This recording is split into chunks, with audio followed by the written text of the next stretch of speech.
Carlos, are we good to go? Thank you. I'm Armando Cuellar, Jr., Vice President of the Weslaco ISD Board of Trustees. This board workshop is being conducted in compliance with the Texas Open Meetings Act. Notice of this workshop has been posted online for at least 72 hours. The time now is 5:02 p.m., and I will call this workshop to order. I'll begin with the roll call. Ms. Jacqueline Sustaita, Dr. Jaime Rodriguez, Armando Cuellar Jr., present, Mr. Isidoro Nieto, Mr. Benjamin Castillo, present, Mr. Eduardo Serra, I believe, is here, but he stepped out, and Mr. Marcos de los Santos. A quorum is not necessary for a workshop, so we will now begin our workshop. Public comments. There are none. We now go to number 3, insurance workshop. Dr. Rivera? Yes, I present Dr. Cantu and Mr. Robledo make the presentations.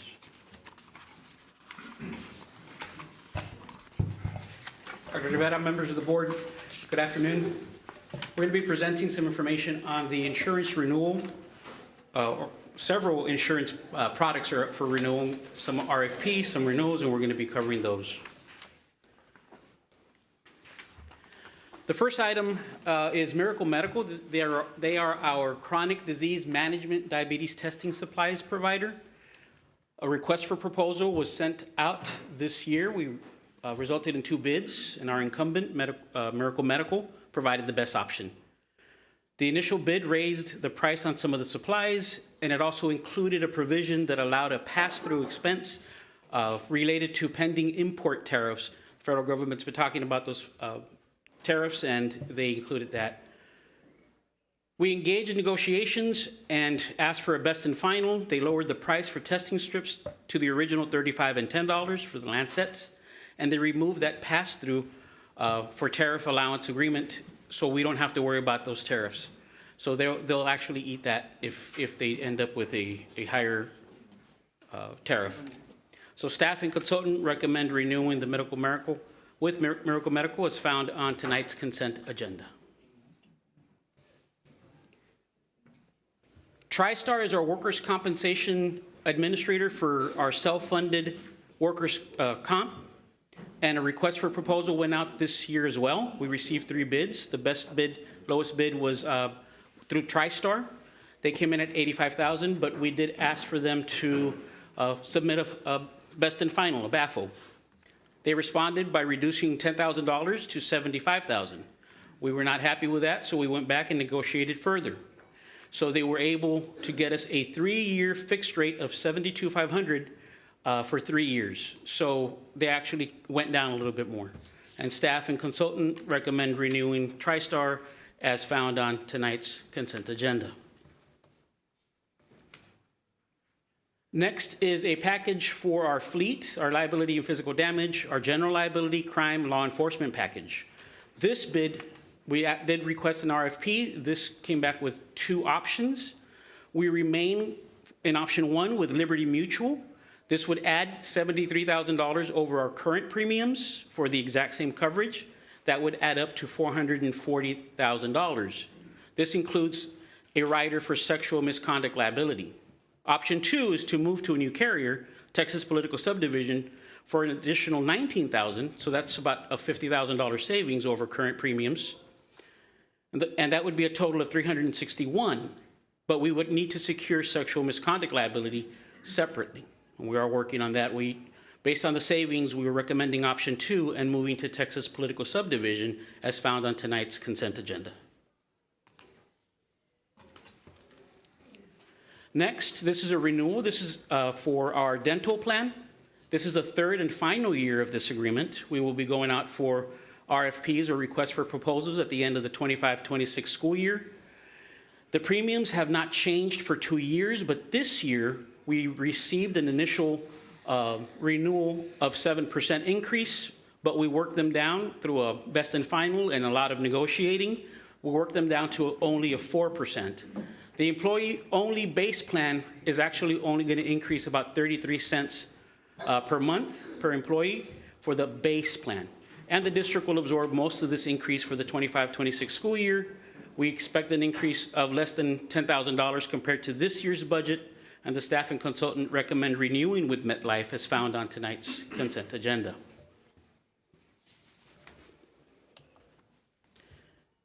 And finally, we have Blue Cross Blue Shield. This is our healthcare and pharmacy. This is the third and final year of this agreement. I met with the Employee Benefits Committee. We went over the plan performance. We are on track this year. The committee voted 100% in favor to renew. That's 26 employees that voted for the Employee Benefit Committee was 27 with me, because I'm also an employee, but I didn't submit my vote, but I am recommending to renew. So technically, while the administrator fee increased by $1.11, the prescription drug rebate credit increased by $4.20. So that's a wash. In fact, it's $3.09 in favor of the district. And one of the reasons that we wanted to go with Blue Cross Blue Shield was because of that rebate credit directly applied to the administrative costs. So even with a favorable renewal, we did ask for a best and final. We weren't able to negotiate something a little bit further there, but the district is anticipating a $1 million increase to the budget to offset claim costs, not administrative fees. So I'll remind the board that when we're self-funded, we have two really types of expenditures. Some are claims. The claims is what's expensive. We pay the doctors directly, except that we pay administrator costs to run the program for us. They adjudicate, and those are the administrative fees. So we have those two different ones. This increase is based on the trend that we're seeing, that doctor visits are getting more expensive, hospital visits are getting more expensive, and those are fees that we would have to pay as a district. So to stay on top of that inflation, we're looking at about $1 million increase for next year to our budget. One of the things on this slide right here, too, I wanted to just for a refresher, and also we have a new trustee, is that with the rebates, with some of the pharmacy plans, some of the rebates are guaranteed rebates based on the number of enrollees and per person, right? Which is, you saw with Blue Cross Blue Shield, meaning that you know already we're going to get 1.4, we're going to get 1.5 million, we're going to get 1.8 million back in rebates that go to administrative costs, which lower our overall costs. Other plans that we've had in the past, they come with assumed or possible rebates, where we were thinking 1.5, 1.8 million, but then you see 798, or you see 800 or 900,000. So moving back into this situation where you had a guaranteed rebate, it was very beneficial. And I know you talk about the numbers on your own, but it's been very beneficial for us in the last 2 years. So just so that everybody kind of knows what that was in that breakdown. With the guaranteed rebate versus possible. Yes, sir, Mr. Dos Santos, I'll piggyback off what you were saying right now. $36.97 was the previous administrative fee that we are guaranteed to get back, times 2,150 employees, times 12 months was $953,000, almost $1 million that we were guaranteed and that we have received, or we will receive, as part of this agreement. We also received a true-up. In other words, we received that's what was guaranteed, but we also received a true-up of $890,000 in February. Right. So we also are receiving that. Right. So it's quite beneficial. And the true-up is the additional on top of the guarantee. Correct, yes, sir. Yes, sir. So, I mean, if you add it up, we're at about $1.8 million that we've received in service fee waiver and claim rebates, right? So we don't get an extra check. What they do is that they deduct it straight from what we need to pay the doctors. Back to that anticipated $1 million increase, that's because we want to stay in front of inflation. The employee-only base plan will cost the employee an additional $2.48 per month. Of course, that's what we've been discussing, but it's not set yet. We are looking at making some adjustments. What do they currently pay, sir? $31. So it would go from $31 to 33? 33, maybe 34, depending on the cents. And the staff, employee, benefit committee, and consultant recommend Blue Cross Blue Shield as found on tonight's agenda. I did add one more slide because I wanted to point out that we are right now on target. Through April, you'll see that we've had about $140,000 less in claims. For prescription, we have about $1 million less in claims than last year, and for a total of 1.5 compared to last year, we're ahead of the game, $1.5 million. So we're going to hit our marks. I'm also predicting that we have about $8.1 million estimated balance because we're also having to pay stop-loss insurance. That puts us May through August, probably about $8.2 million. And like I tell the employee committee, my office is a zero net. That's my goal. I want to hit zero. We can't have excess because that means I was charging too much for insurance, and I can't be short because that means I wasn't charging enough. So the name of the game is zero net, right? We're not in the insurance business. We want to zero out. So we have just about going to hit zero at the end of this year. And we are looking at that $1 million increase just to cover the trend because doctors are charging more, hospitals are charging more. So fully funded insurance is also more costly. Now, the charges, this might be a little controversial, but I know I saw in other districts and I saw some other, just other individuals where what they do is they have with their local doctors, family practice doctors, things like that, that they offer, since a lot of districts are self-funded, some of them offer discounts. You're coming in for just a normal evaluation, et cetera, like they have their set fees and like, well, WISD employees, we're gonna give you this discount because you're coming solely to us.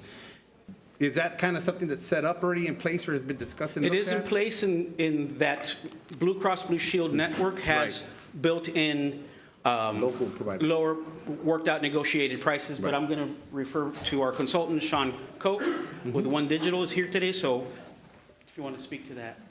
Sure. Good evening, everybody. As far as what we call DPC, direct primary contracting, it is not set up through the district currently where we're negotiating with specific doctors at specific costs. Instead, it's going through Blue Cross Blue Shield's network discounts that they provide.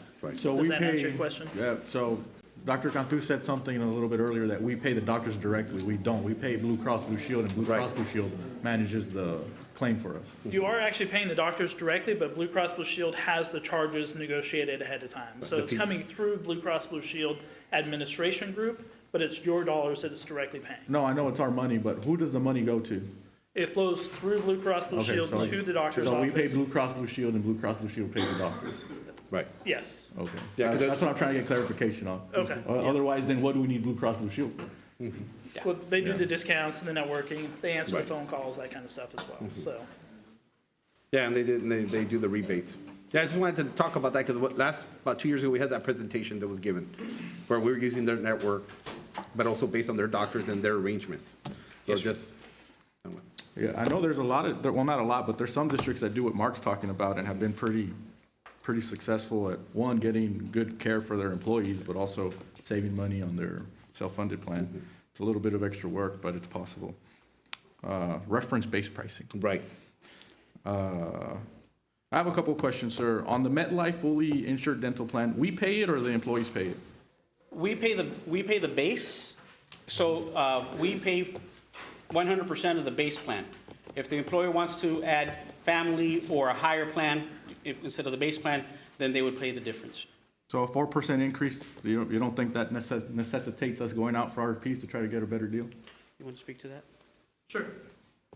I think it's a roll of the dice, if you will. Your loss ratio, and that's one of the things that we look for, and anybody that doesn't know what loss ratio is truly the measurement of claims being paid versus premium coming in. So when you look at the high plan for MetLife, you were at a loss ratio of 104%. On the low plan, it was 72%. When you look at that, I don't know what you're going to get based on the market, but I can tell you what the market likes to see is about a 75% loss ratio. So since we're at 104 on the high plan, that would lead me to believe you're probably going to see increasing costs, but that's speculation on my part without going out to bid. But that would be my concern. Does that answer your question? Kinda. Okay. And if I may, Mr. Cantu, I was made aware of that MD Anderson does not accept Blue Cross Blue Shield. So my question to that is, do we have other institutions that do take care of cancer through Blue Cross and Blue Shield?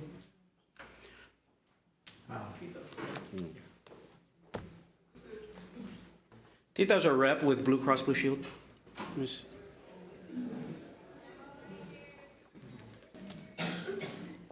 Good afternoon, members of the board and superintendent. My name is Tita, and I work directly with Blue Cross and Blue Shield of Texas.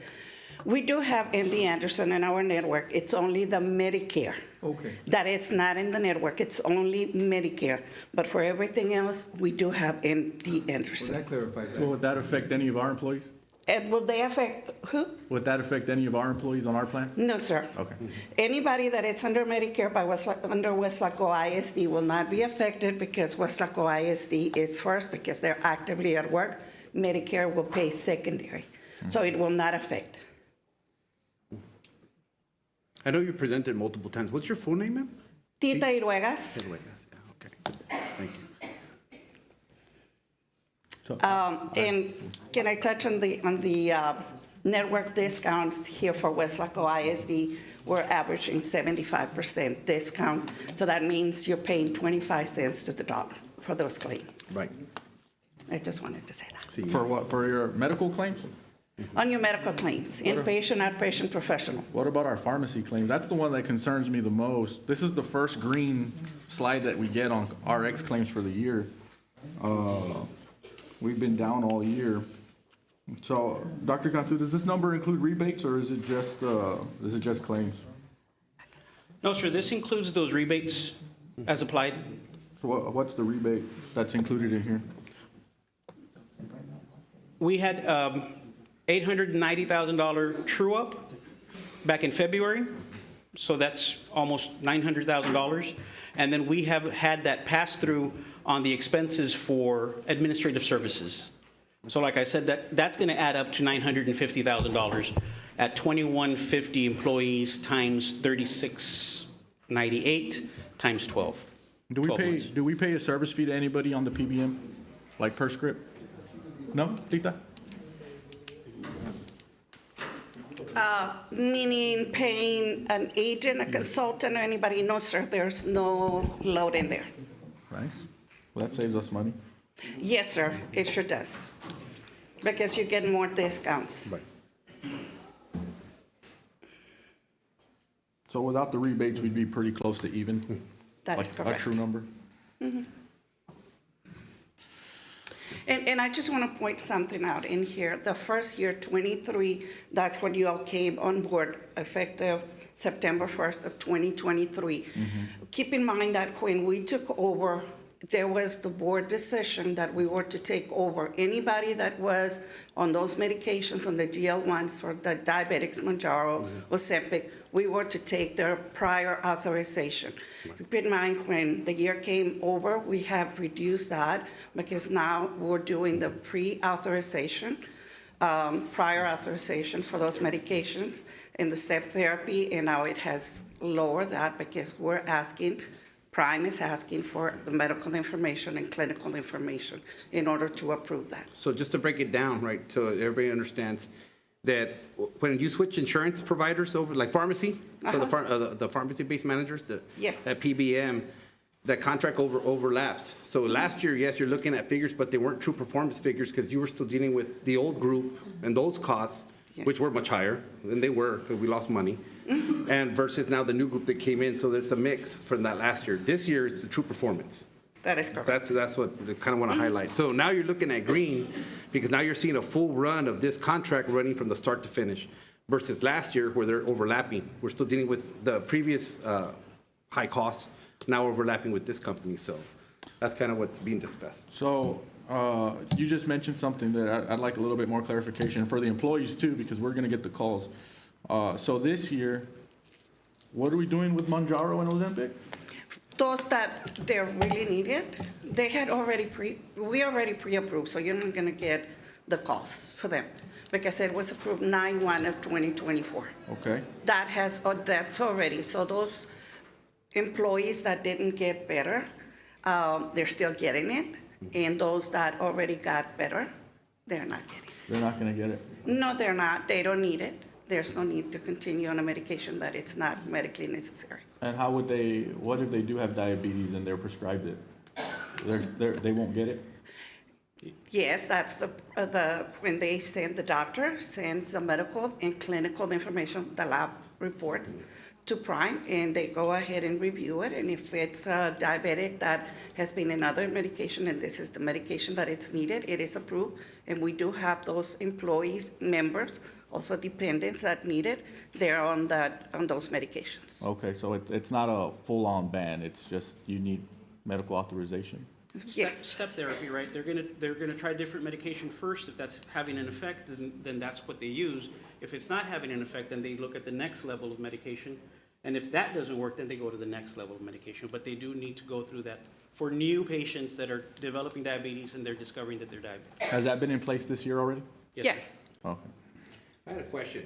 I know that you're talking about Ozempic and Mounjaro and those drugs, but out of 3,000 employees, what is the percentage of employees that are actually utilizing those drugs? Right, because I guess as we're moving forward, I want to make a decision based on everything, you know, like high blood pressure, all these other different ailments and difficulties that, you know, health difficulties that people are facing. So what would be could we get a breakdown? I don't know, depending on privacy, our population as to what most people are using, heart medications, blood pressure medications, Ozempic, et cetera. As long as there's no names, you're fine. Right. Yes, without PHI or your private health information. Right. Just a we can standard, pull- we can pull a 3,000 report. employees, 10%, because I guess my decisions, like right now, and I'm not saying nobody's doing it, but like I go all 90-10, right? I'm gonna go but what's best for 90% versus just 10. So want to make sure that we see the bulk of medications that are being used by our employees so that when we get to this stage and you're deciding on contractors, that you make the best decision possible based on the vendors and what they're offering,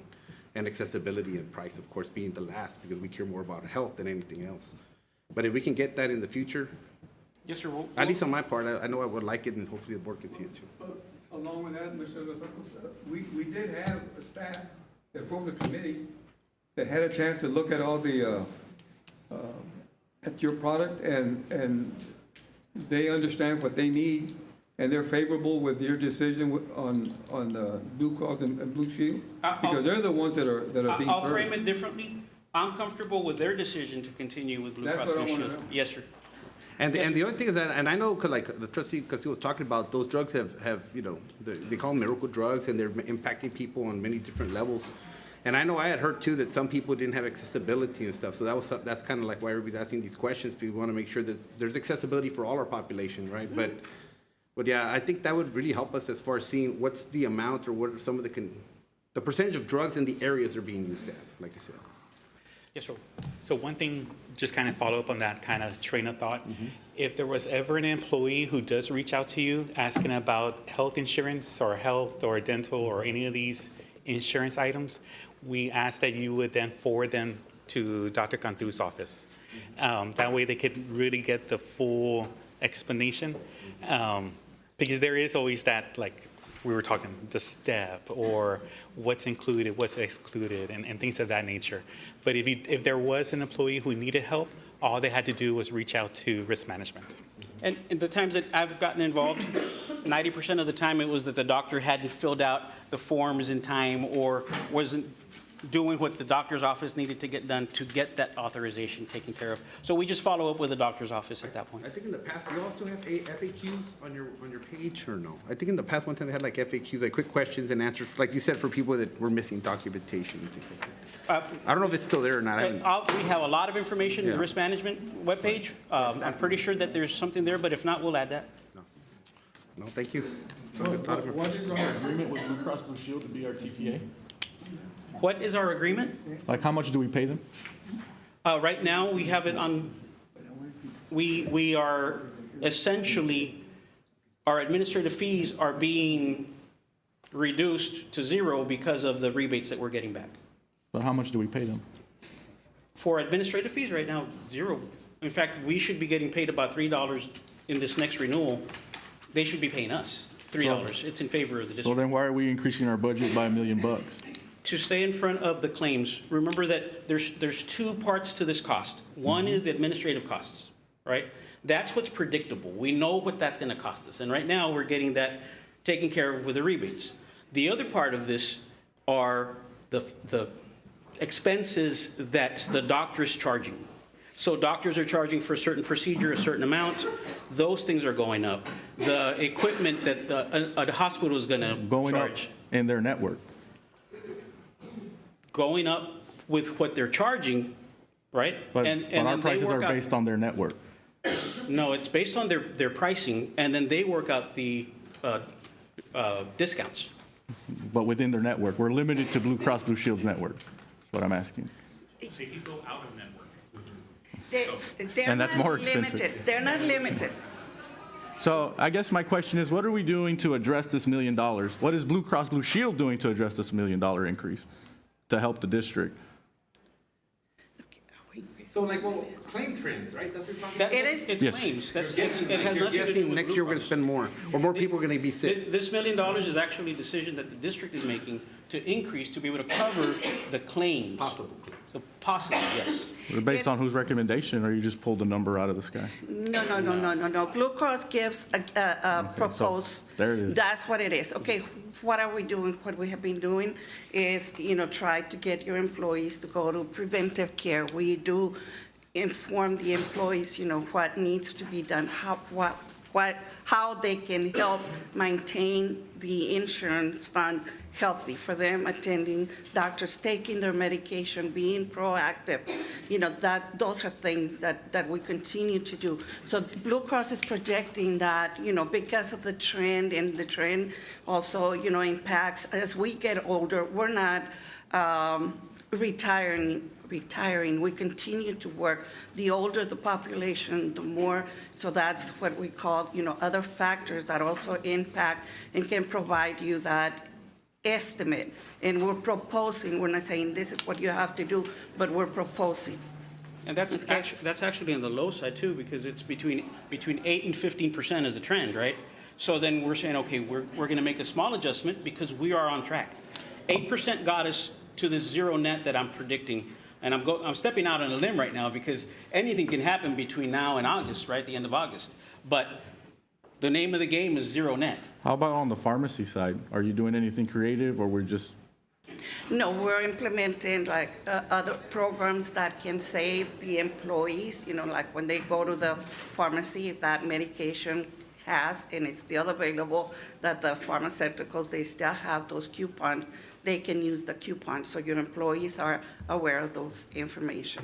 but as far as our costs are concerned, the district's costs, are we looking at international, or we're not looking at any of that stuff? At this time, we're not looking at the international for safety purposes. Because I would imagine that your $1 million, a big chunk of that is for pharmacy. Not necessarily. So what is the breakdown? It's inpatient more than anything, because that's where we see the increase on the inpatient side. And in pharmacy, we're actually $1 million below what we were spending at this time last year. But you included the rebate in there. Yes, sir. Yeah, have to. Does that $6 million include the rebate The 6 million. where- from last year? For claims? Yeah. Yes, sir. All right, so it's apples to apples. Yes, sir. Okay. Well, cool. I just want to make sure that it's I statement, right? I just want to make sure that this is our second biggest expense after employees, after personnel, after payroll. And I just want to make sure that we're doing everything we can to keep our costs down. Because I've seen school districts get close to going broke on self-funded plans. Yeah. Seems that our fund balance is pretty healthy. Is that our fund balance, $8 million? It's not a fund balance, that's the estimated balance at the end of the year, or up to right now is what we're predicting we have. But we also have expenses of about 8.2 coming up, so that's going to zero out. We have an estimated balance that is at 8, but we have expenses that is about at 8. 3 months to go, really. And we have, in here, it's only April, so it's May, June, July, and August. So we don't have a savings in our medical account? We zero it out? We zero it out. Every year we usually do. Yes, because if we have a savings, that means that we were charging the employees extra to build a savings, right? So the name of the game is zero net. I'm walking a real fine line. I don't want to charge so much that we have it left over, right? I also don't want to charge not enough to where we don't make budget. So it's really zero net is the name of the game for me. You are playing a real fine line. Yes, sir. That's a real risky proposition you're doing. I am in risk management, sir. I can Because if we manage. have a loss, then we have to cover it, and then it doesn't make sense to be self-funded. And it's because it also builds with stop loss. So all of that, we go through it, the actuarials, all of that is figured. We do calculate into what would be the max that we would be out of pocket, for example, and then we work off of that. All right, so you're telling us we're okay? I'm telling you, we're in great shape. We're okay, and that the employees really want to stay with Blue Cross Blue Shield. They voted 100% to renew versus going out for RFP. Yeah, no, I understand that, but we also got to be financially responsible, because at the end of the day, if we're not, then the employees are really going to want to keep their job. You know Yes, what I sir. mean? Absolutely. So again, I've seen these nightmare situations where a school district is on the verge of going broke because of it. So I just want to make sure we avoid that. Yes, sir. And I'm really concerned about pharmacy, but if you tell us we're okay, we're okay. Currently, I'm sorry. Go ahead. Mr. De Los Santos, currently, we have approximately 370 members that they're taking on Sempic and Marjaro. Okay.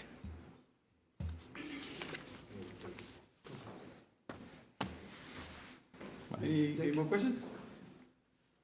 Thank you, guys. Thank you all. Thank you.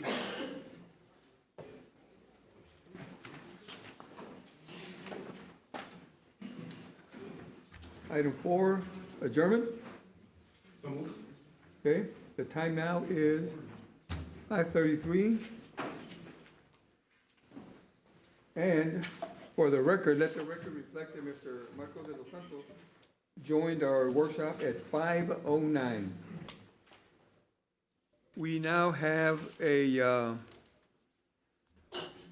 budget workshop. budget workshop, okay? I am Armando Cuellar Jr., Vice President of the Weslaco ISD Board of Trustees. This board workshop is being conducted in compliance with the Texas Open Meetings Act. Notice of this workshop has been posted online for at least 72 hours. The time now is 5:34 p.m., and I'll call this workshop to order. We'll now begin the roll call. Mrs. Jacqueline Sustaita, Dr. Jaime Rodriguez, myself, Armando Cuellar Jr., Mr. Isidoro Nieto, Mr. Benjamin Castillo. Present. Mr. Eduardo Serna. Present. Mr. Marcos de los Santos. Present. Okay. Mrs. Jacqueline Sustaita has arrived. She is on time.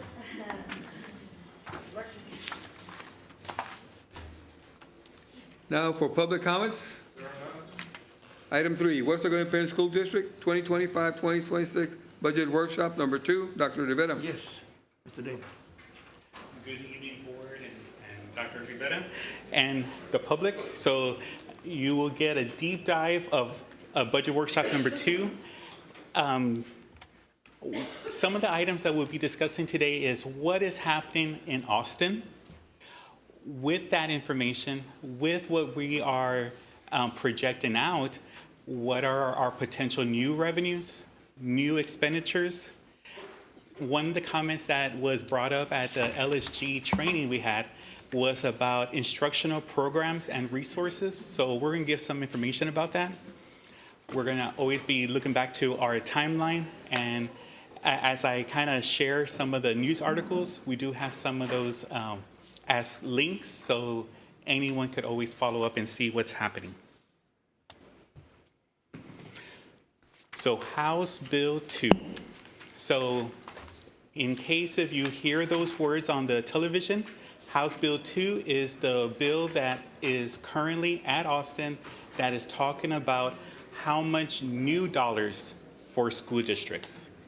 And so just to kind of give you a very crash course on how bills become law, you either have the House or the Senate starting the process. In this scenario, House bill, so it's in the House of Representatives at the state level. They prepared their draft of the bill. Then it goes to the Senate. If they match perfect, they go straight to the governor. If there is some differences, they need to match. So they will have a committee to kind of reconcile those, and then it's given to the governor. And if he doesn't veto it, then it becomes law. And so some of the highlights of House Bill 2 is what we would get for the basic allotment for teaching a child here in Texas. So right now, the basic piece is $6,160. It's proposed to move up to $6,555. And so when we do that math to see, well, what does that come out to the district? I actually have the numbers in a little bit. But they are adding some provisions to that increase where 40% has to be paid as an increase to the teacher, the librarian, the nurses, the counselors group. And so, again, a portion of that funding, the new dollars, will be tied to pay raises. There is talk about changing special ed funding, pre-K funding, and also at the end of the day, when we see, well, what does this all come out to, House Bill 2, we are seeing that there's a potential of about $9.4 million to the district. Now, if you had heard Senate Bill 2, totally different than funding. Senate Bill 2 is the one that deals with school choice. Another term is vouchers. And so if you had seen the news back on May the 3rd, it became law. And so year one is really going to be a planning year, how to implement and how to handle all the different aspects of that $1 billion program. The second year of that biennium, so it's not the 25-26, it's the following year, the 26-27 school year. That is when it will go into action. And so, just like how I said, the state had set aside $1 billion for this program. Again, it's a very high political divided type of item. One of the comments that's popping up, again, we will remember this day, May 3rd. And so some will see it as a positive thing, others are going to see it as something negative. So when we start looking at all the potential new revenues for the district, again, the biggest one deals with House Bill 2. Again, it is still a bill, not yet law. We are seeing a possible projected $9.4 million. Again, I'm just going to repeat myself. 40% is tied to pay increases. It is still needed to be approved by the Senate. And just kind of give you some history, the Senate is always lower. It's not as favorable as compared to the House. And so, and even at the governor's part, there could be changes at each level. One of the positive things about how our district is running, because of the hard work of every single employee, especially there at the campuses, our attendance rates are very favorable. Our enrollments, like how we presented last time, even though we do see small decreases, they're coming to school. And so we will always budget conservatively on the revenue side, but we are going to be increasing our budget numbers, 200 more students for our ADA. So for this year, 14,700, we are anticipating about $2 million more to next year's budget for that. Now, we are saying this is current law. Now, when House Bill 2 becomes law, those numbers will be adjusted at that time. Senate Bill 260. You will be hearing about that one. That's the one that deals with safety allotment. So at the last time this item was talked about at the state level, we were receiving $10 per student to hire armed guards. For every campus, we were receiving $15,000. So if we were to kind of see what that number is, $400,000, and I'm just going to kind of use a roundabout number. So what was required was that we had at least one armed guard at every campus.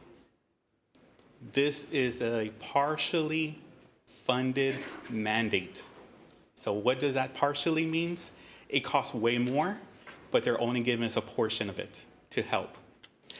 So Senate Bill 260 is doubling those funds for next year. Again, it has not been passed, but we are very confident that that will. And so we are projecting about $804,000 for that. And you can kind of see my math below that. So as we review this year's activities, especially how well the ADA is happening at the campuses, those dollars are going to be kind of like set aside.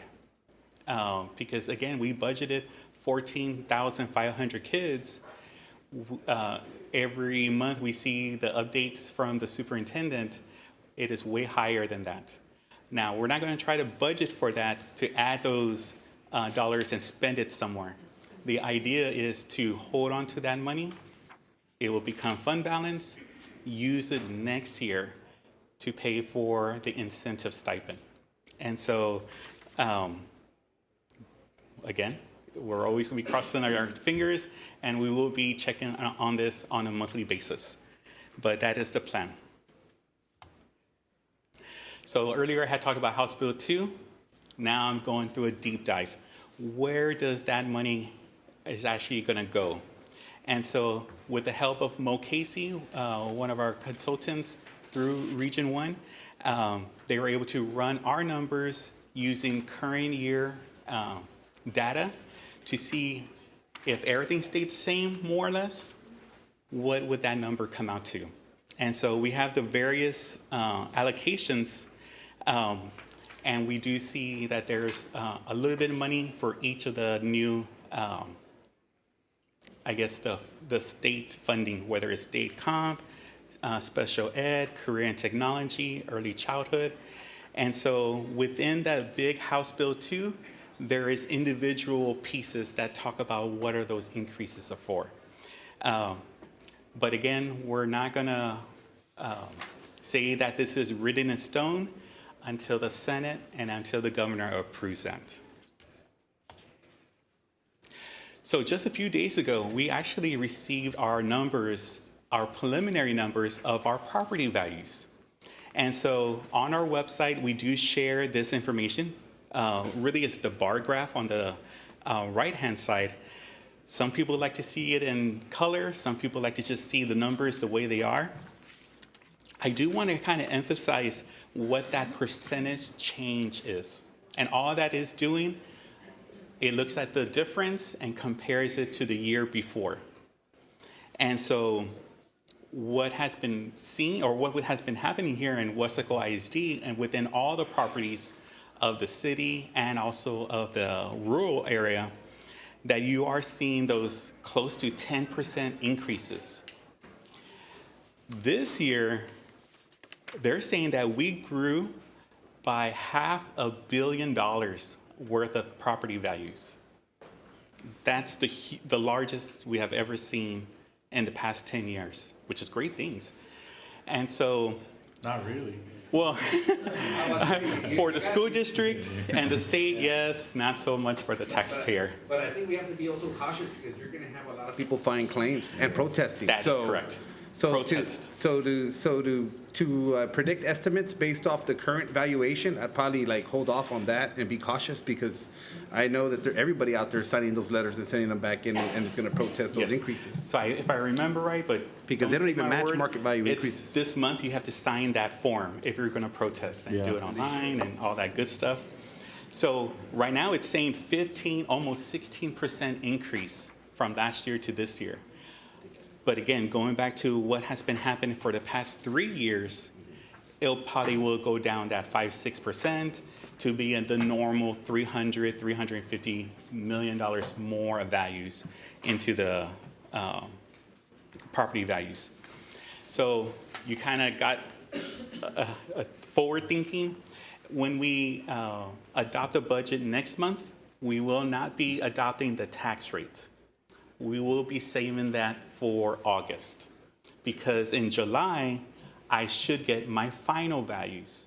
And then There's another House bill that talks about increasing the homestead exemption.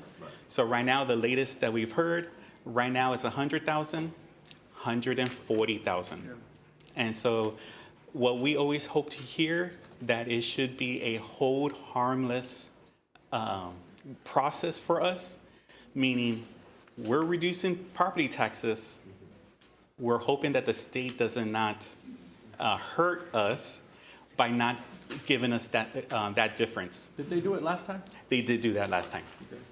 So whatever was collected less due to that change of exemption, the state just filled in the difference. And so we see it through our state summary finances. So we are anticipating that same thing again. That is why we're going to hold off and not approve the tax rate until we get those numbers and also the house, The homestead what exemption's happens. gonna pass. It's almost like a 99% for sure it will do. So, this still this good one, idea. yes, we will be showing this again once we get the new numbers. So we talked about the revenues.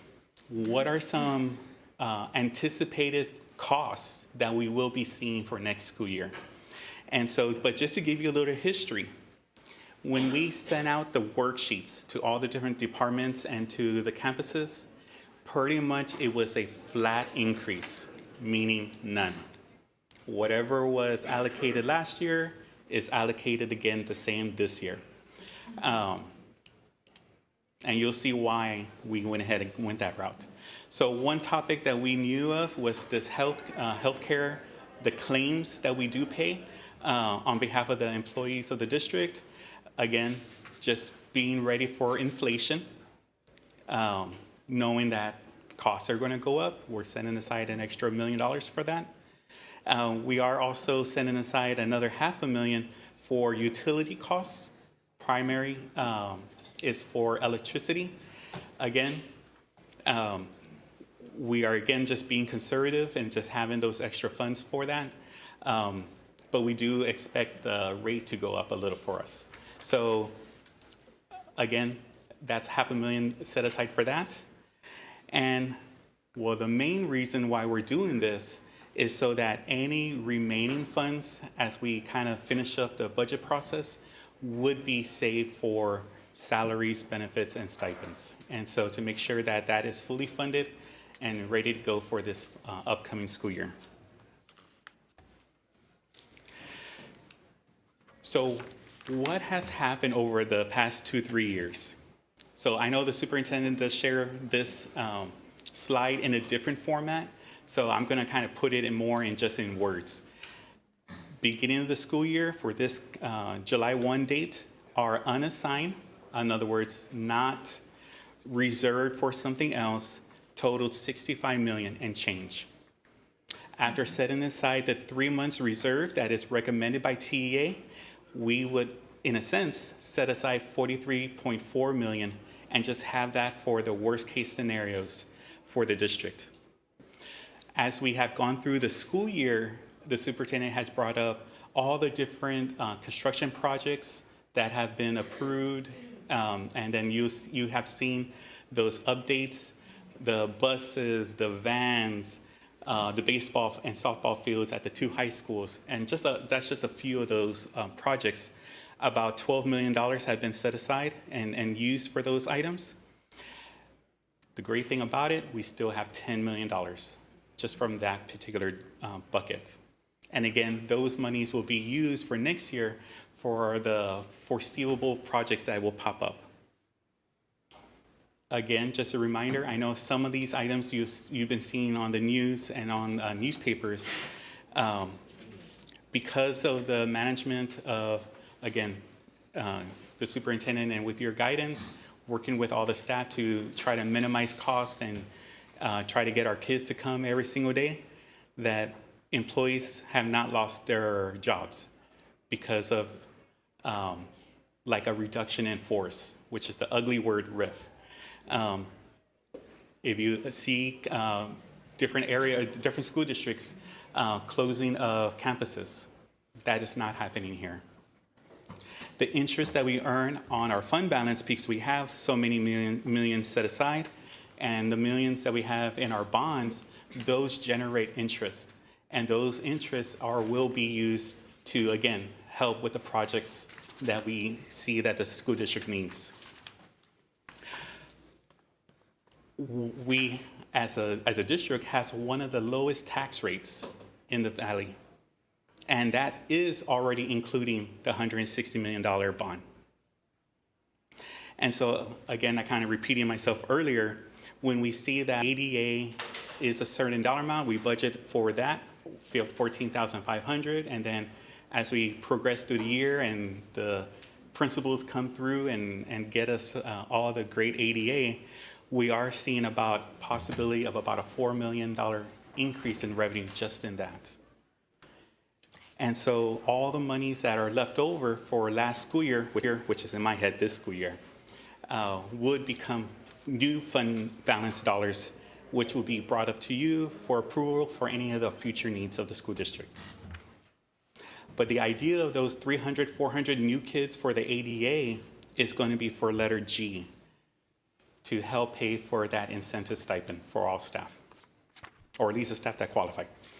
And so because we're seeing those huge increases in ADA, again, we don't want to max out and be not conservative, but the district does feel that it could hit at least $14,700 in the next budget school year. And so as we go with that, that's a potential about $2 million more of new revenues that the district would be able to then utilize to ensure all the programs are fully funded. So one of the topics that popped up at the last training we had for LSG was, what are the instructional programs that the district has for this school year? So some of these should sound familiar.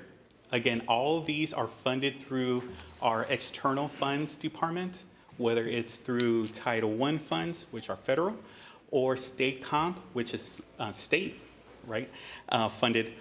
And so you have extended day, Saturday school, STAR mentors, summer school, our CCMR mentors, and our ACE program. Again, just to kind of give you some numbers and where these dollars are being allocated towards to. And so most of these are salary, if you look at it.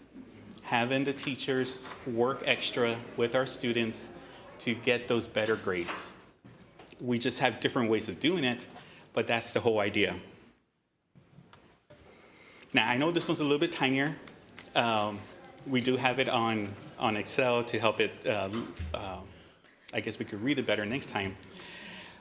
But these are the resources that federal programs or our external funds provides. So these are the softwares. That's how I kind of see it. And so on top of all those dollars that are spent on extra duty pay for our teachers, these are all the different programs that we have. So again, the next budget workshop, 6/23/25, there we would talk about hopefully House Bill 2 and with the new pay raises. Again, save the date, June 23. If you wanted to see those news articles, that's the link. There we go. Thank you, Mr. Rivera. Mr. Los Santos, do you have any questions? Yes, I do. I just have a very, very few, because I know everybody's been here for a while. On the graphs, on the graphs you just showed on the instructional resources and the expenses, Yes. on those, what I was kind of asking for was the entire budget. Our entire budget's over, 270 or 260, 268, whatever the total is going into next year, million. And that's kind of the graphs that I wanted to show the public and also for the board so that we can see which components, transportation, maintenance, nutrition, et cetera, where our money's going. Okay. Also extracurricular. I know it's one of those words that nobody likes to say, but it's true. I want to see how much are we spending on athletics, how much are we spending in fine arts, et cetera. Also additional from the instructional resources. Because like I know that the instructional resource, for instance, I don't have the total number off the top of my head, but I know it's like close to 2 million. It's hovering around that number, right, out of our budget? That's right. So where's the rest? And it's just kind of to show, it's not saying where is it that it's being hidden, but just so we can evaluate. Because I know we're talking about Since 2021, we've talked money here, right? That's been our main thing here is how do we get back to where people don't lose their jobs, our neighbors, our family, and our friends, which they're not. The district and the board and the superintendent, everybody was very conservative, and everybody working in the school, and nobody lost their jobs this year. A lot of people are, and they're going into a market that doesn't have work for them. So that's frightening. And luckily, people in our community don't have to face that. And that's because we have the hard talks and the hard decisions. So I like to stay to that and see graphs like that so we can, like, because the board approves the budget and works, and the superintendent, his staff create it, and we can all just kind of observe and make sure that everybody's being taken care of. One of the things that you touched on was energy, real quick. Do we do energy audits in the district? And what I'm saying is that when we're at home, I know I told my kids, I told everybody, turn off the lights. Turn everything off. We're leaving, we're take off. The only thing that stays on is the AC, but you turn everything off. Not many people just walk out the home and leave everything running. So energy audits are something that those school districts do where they look at campuses and they do walkthroughs. And I know this might not sit happy with some staff, but it's all at the end so that everyone's taken care of and you have stipends and you have raises. That's the only purpose, is not to go and take away fridges or anything like that. But those things do use a lot of energy. You're talking about 3,000 employees and then departments and classrooms and all the devices, computers, printers, et cetera, fridges that are, if they're all running, that's energy consumption that you're using for a large part of the day. We're only open 8 hours. So 16 hours, that you're spending money, including weekends. So do you all do energy audits where you've gone to campuses and seen, okay, what is needed and what really kind of doesn't, and what would consume energy and then cost taxpayers and then eventually, cost our budget, affect our budget? Has that been done? So luckily, we have an energy department. I'm joking. Okay. But I know in my previous districts, Yeah, we the would reach answer- out the to answer is- SECO. And so, We can do it, and we are doing it, we'll continue doing it. Okay, Good observation. thank you. All right. Then. so one thing that I didn't want to kind of hope for yet is as we kind of go through all the different projects, the AC work. So we hope that that would also save funding for that. Thank you, sir. Okay. Consider? No, sir. Mr. Castillo? Yes, sir, I have a couple. On the news from Austin on Senate Bill 2, how many private schools do we have in Weslaco ISD? I'm only aware of two, so which is the Mid-Valley Christian and the San Martin Deportes. Those are the only two I'm aware of as well. That's only two Yeah. that. So it So- shouldn't, I don't think it'll have that big of an impact on our budget, at least initially. Because even after, you have to be in operation for 2 years until you qualify, so. So I think in the bigger cities, Houston, Dallas, Austin, that's probably where you're going to see it more. Yeah, I think so too. On page 6, sir, on this House Bill 2 projections in detail by major funding source, is that minus the raises or no? No. Okay. This is just revenues. Okay, so if this version passes, is the final bill, which I don't think it is going to be, but say it is, 40% of this number has to go to salaries. That's right. I had another one. On page 8, on our increase to health insurance premiums, I should have asked it during the insurance workshop, but it just hit my mind. President Trump just signed an executive order on pharmacy. Do we anticipate, I don't know if you had a chance to study it, because I think it just happened like yesterday. It's not until utilization happens, but if the price of pharmacies goes down, we will see that impact through. Well, So let's keep an eye on it, Yes. because Blue Cross Blue Shield's here to make money. We need to save money. But we should see that, yes. All right, cool. Yeah, let's just make sure that we keep an eye on that. What was the other one? Yeah, and I agree with Mr. De Los Santos. If we could get a kind of more detailed, because if we go by this, it seems like the most amount of money that we spend on instructional programs is summer school, and I know that's Yeah. not true. So yeah, and I think good job to all of y'all for working on this and kind of giving us this information. Did you sit through that Moat KC webinar? Yes, I did. So you heard that they anticipate the Senate's going to cut a couple billion out? Yes. That's what the idea is. If our portion was 9 million, 9.4, just knock off another 10, 20% from there. Yeah, because the original bill was like 5 billion, I think, or the original budget was 5 billion. Yeah. So, all right, thank you. And so when then the first numbers happened, we were thinking 6. So, Dr. Rodriguez? No, I'm good, Coach. Thank you. thank you. Mrs. Staita? Just one quick observation. What caught my attention was the same House Bill 2, the news from Austin. And in number 5, it says funding pre-K program from 50% to 100%. And as an early childhood advocate and educator, I think this is awesome because early childhood is so important. It's the base of, it's the foundation for our students when they're little and they get to go to school all day, which is what we offer now at WISD. We're really building on that social, emotional, academic, their brains and their emotional growth and their cognitive growth. So to see that this is going hopefully from 50% to 100% funding, when would this, if it passes, when would we be seeing those funds? Like Next next year. year? This coming year? Right away. Right Oh, away. awesome, okay. So then that means that we would have more funds into not only well, the teachers already get paid as a whole day, right? Even though they're only being funded 50% with those kids. But what kind of increase would we see with this early childhood funds if it goes from 50 to 100%? We haven't thought about that, right? We will be working with external funds, Okay. because that's the area that would have it, and CNI to see what are the goals for the early childhood program. See, the district pays half of it, Yes.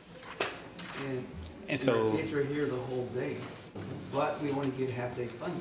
So hopefully this will pass to bring us the additional money to the district to fund it the full day.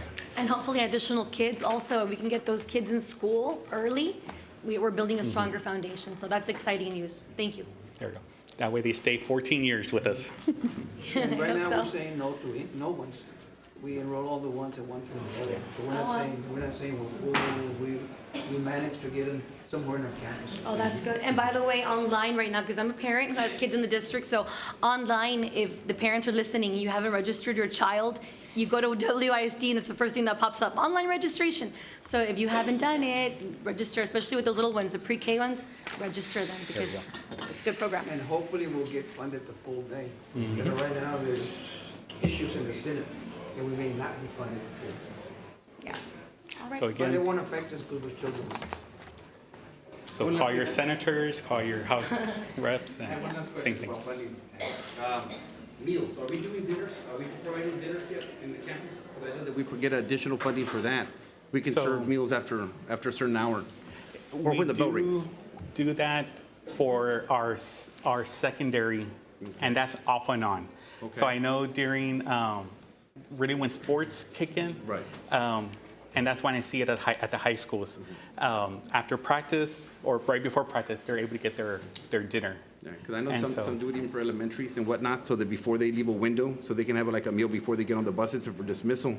So not only are you providing meals for some kids that are maybe going home, like those latchkey kids Yeah. that maybe nobody's home yet, but they're also getting a meal before they leave. And then on top of that, it's also a funding increaser it's an increase in funding for the school district because, of course, the federal government compensates you more than what you're actually spending on the meal. So it's a win-win. Kids get a meal, you're making sure that they have something to eat before they leave, and then two, the district gets those additional resources as well. But So so, have there been a study on that, maybe about going district-wide, or it'd be? I haven't seen it too much, only because we do have the ACE program. Oh, that's right. So the ACE program, it doesn't pay for the snack, it's through the food service program. Okay. So they work together to ensure that The kids the eat. kids who attend after-school ACE, that they do get a snack. How many kids do we have, Mr. Butter? In ACE, more than likely, how many kids do we have participating? Sir, I'd have to get that information for you. Yeah, so it's at all elementaries. I do know that, I think 2 elementaries team up together. So you're having anywhere from 150 to 200 kids. At each one? And so, That's about 2,000? 2,200? Piggybacking off of Trustee De Los Santos, I think that's a great idea and something for us to explore. Because I think what they're getting is a snack, not necessarily dinner. it is a snack. And I think it'd be great if we could maybe go out for an RFP or explore, study it for somebody who could provide that service to Well, us. we do it in-house. But you do a snack. I'm talking about dinner. So what happens there is that participation is not as high. But again, we could always look into that. Yeah, but the ones that do participate probably really need it. So, We do. But we'll have that report and we'll look into the food service. Thank you, Mr. Rivera. Dr. Rivera? Thank you. Mr. O'Leary, your staff, thank you for that very diligent report, and we're very, very thankful for your work in overseeing the Weslaco ISD budget and reassuring us that we're in good shape. So thank you again very much. Thank you. Great job. Thank you. Let the record reflect that Dr. Jaime Rodriguez joined our workshop at 5:52 p.m. And now to item 4, adjournment. The time now is 6:07, and this workshop is adjourned. Before we get into the regular meeting, can we proceed, or do we need a quick break? Good to go? Okay. Good evening. I'm Armando Cuellar Jr., Vice President of the Weslaco ISD Board of Trustees. This regular board meeting is being conducted in compliance with the Texas Open Meetings Act. Notice of this meeting has been posted online for at least 72 hours. The time now is 6:07 p.m., and I'll call this meeting to order. Well, excuse me, we'll now begin the roll call. Mr. Jacqueline Sustaita. Present. Dr. Jaime Rodriguez. Present. Armando Cuellar, Vice President, present. Mr. Isidro Nieto. Mr. Benjamin Castillo. Present. Mr. Eduardo Cerda, Coach. Present. And Mr. Marcos de los Santos. Present. Let the record reflect that we have a quorum present. And we now go to item 3, invocation. Dr. Rivera. Mr. Trevino? Would you be so kind to bow your heads? Gentlemen, if you're wearing a hat, if you would just remove it in reverence to the Lord. Lord of all creation, our Lord Jesus Christ, how great and mighty you are. You are awesome in all of your ways. You are good and merciful towards us. Thank you for the gift of life, health, family, strength, and ability to work to provide for our families. We thank you for the many blessings you have bestowed upon WISD and those to come. Father, we will never tire nor waver to ask you to continue to bless and grant greater wisdom to our superintendent, Dr. Richard Rivera, and our amazing board. Thank you for their leadership and humility. May your will be done in our board meetings. Help us always to maintain integrity in what you have left in our care. Help us always to be focused on the betterment of boys and girls in Weslaco ISD. As the 24-25 school year comes to a close, there is much gratitude in our hearts for all that you have done, are doing, and will do in the days to come. Thank you for the strength, wisdom, and love you poured upon our teachers and staff. Thank you for keeping our students and staff safe. We pray your hand of blessing and protection be upon all our students and staff during the summer, so that all may return safely in August. We ask you all this in your precious, glorious, and mighty name of Jesus. And everyone says, amen. Amen. Item 4, Pledge of Allegiance. Dr. Rivera. Mr. Butler? Good evening, everyone. At this time, we'd ask everyone to please stand, place their right hand over their heart, and face the United States flag. I pledge allegiance to the flag of the United States of America and to the republic for which it stands, one nation under God, indivisible, with liberty and justice for all. We'd ask everyone to please remain standing, right hand over their heart, and face the Texas flag. Honor the Texas flag. I pledge allegiance to thee, Texas, one state under God, one and indivisible.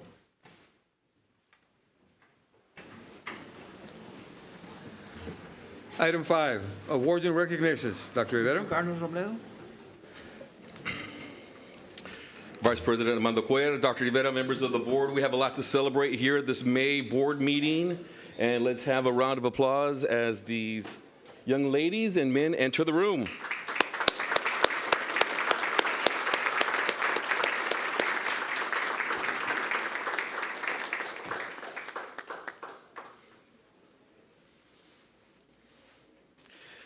Tonight, we are proud to announce that several high school students were recently selected to the prestigious Boys State and Bluebonnet Girls State Conferences. These leadership conferences serve to empower our young men and women to become community and civic leaders, and we congratulate these students for representing Weslaco ISD at the state level. As delegates, these young men and ladies will represent our school district as they learn how to organize government entities, form political parties, and run for office. These young ladies will travel to Texas Lutheran University in Seguin, June 15th to the 21st this summer, and our young men will attend the conference at UT Austin, June 8th through the 13th. We'd like to say congratulations to them. Let's give them a round of applause.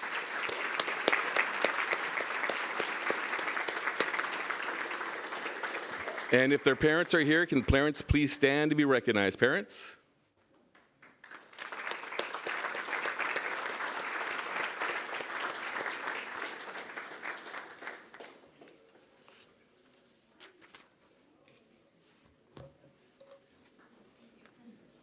All right, let's give them another round of applause.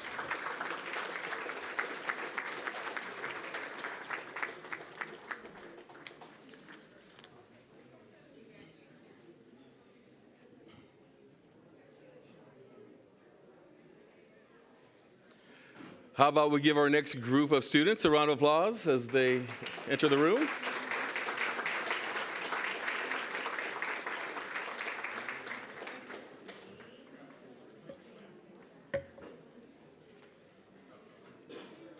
So tonight we honor the Weslaco ISD High School Wildcat Regiment Drumline, also known as the Catalyst.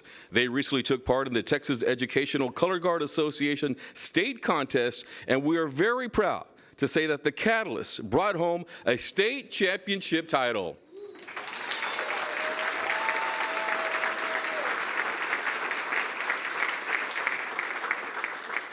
This is their first year competing and winning. All 8 judges awarded the drumline with first place in visual effects, music, and music effects. The Wildcats competed in the Scholastic Marching 2A division. Congratulations.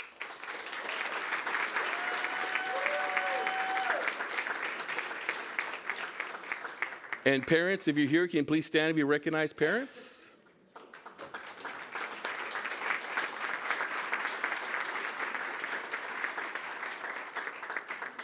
We'd also like to recognize the Weslaco ISD High School Wildcat Regiment Band Director Armando Cuellar. Instructors are Rene Peinado and Sebastian Mata.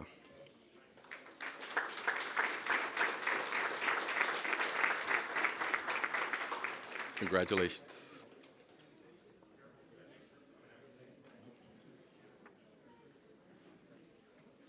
How about a big hand for these young ladies as they enter the room?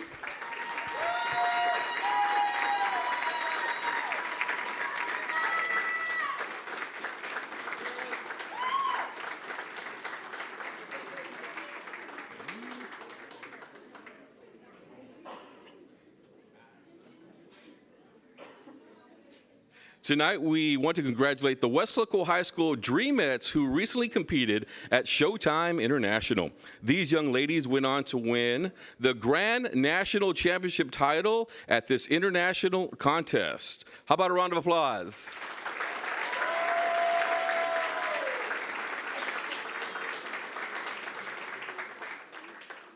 This is the second year in a row these young ladies win this prestigious title, making them back-to-back champions.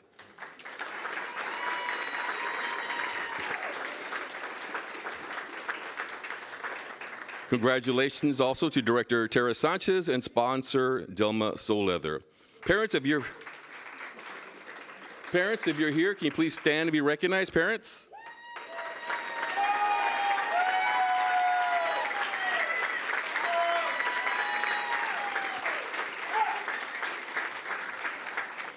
Congratulations.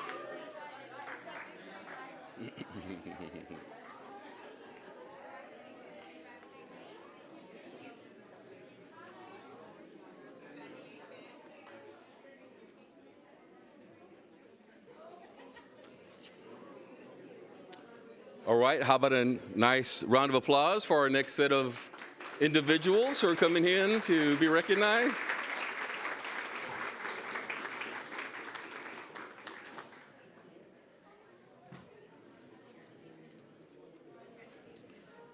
We have athletes who are here from Weslaco ISD High School and Weslaco High School. We want to congratulate our high school athletes who have excelled off the field of competition. These athletes were recently named to the Academic All-State list for their academic excellence in GPA, class rank, and ACT, SAT scores. They have been named to Texas High School Coaches Association Academic All-State Team. These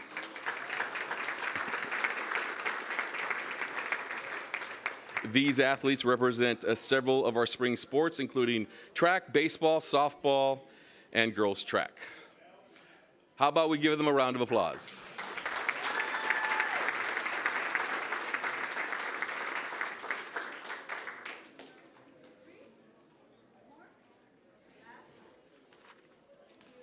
And parents, if you're here, can you please stand and be recognized? Parents? Parents.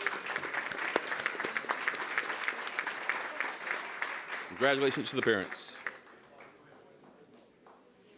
All right.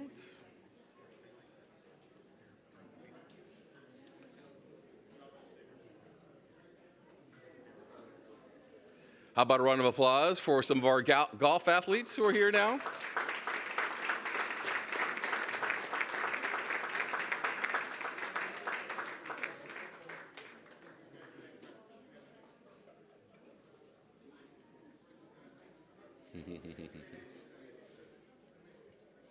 All right, so tonight we want to extend our congratulations to members of the Weslaco High School golf program. The boys and the girls team both won the District 31-6A championship titles. How about we give them a round of applause?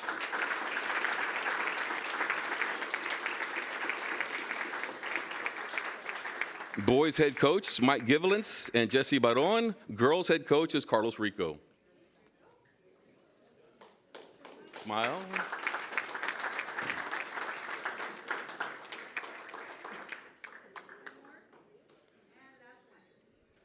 We also want to recognize their parents. Parents, if you're here, can you please stand and be recognized or wave?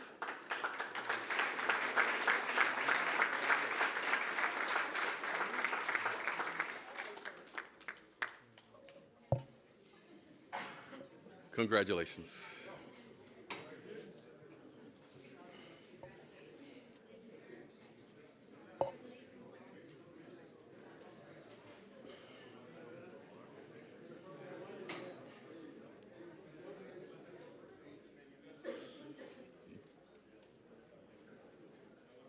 All right, how about a round of applause for our next group of athletes coming in? Good job, good job, good job.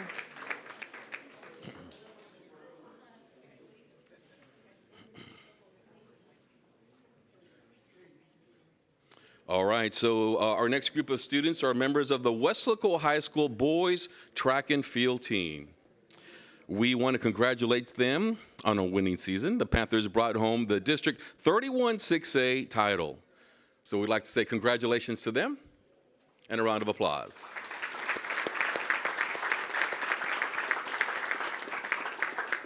We'd also like to congratulate their head coach, Gus Cabrera. Coach, congratulations.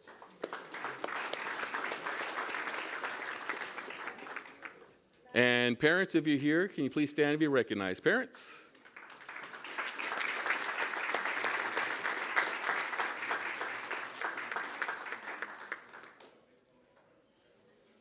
All right, congratulations.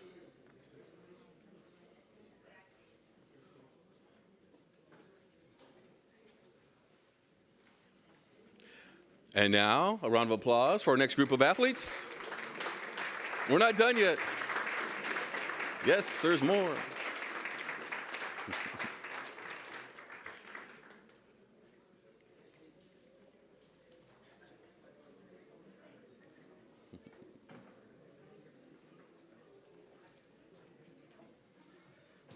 Tonight, we also want to congratulate the Weslaco ISD High School boys track and field team for their outstanding season. The Wildcats clinched the 32-5A championship for the third consecutive year.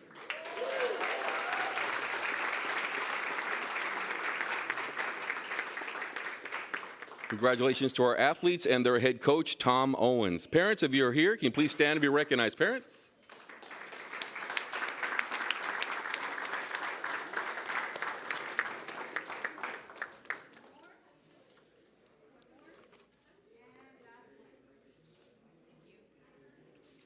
Congratulations.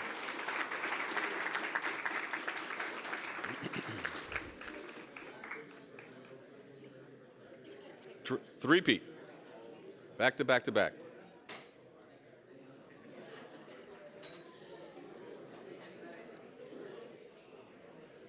How about another round of applause for the next group of athletes?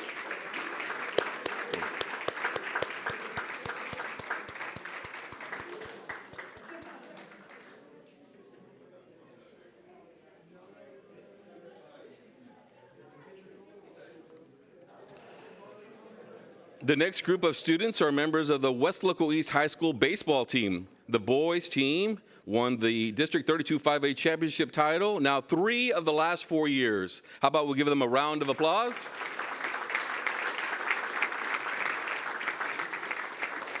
Congratulations on a tremendous season. Also would like to recognize head coach Mike Brown.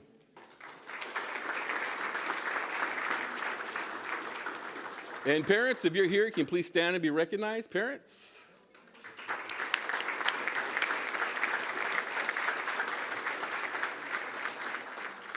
Take some photos. Everybody smile.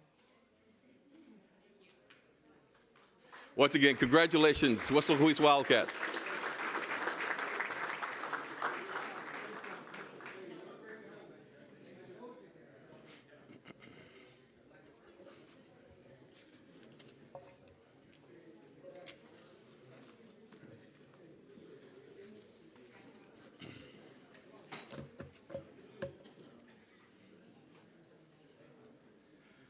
We'd also like to recognize one more group of athletes. How about a round of applause for these young ladies?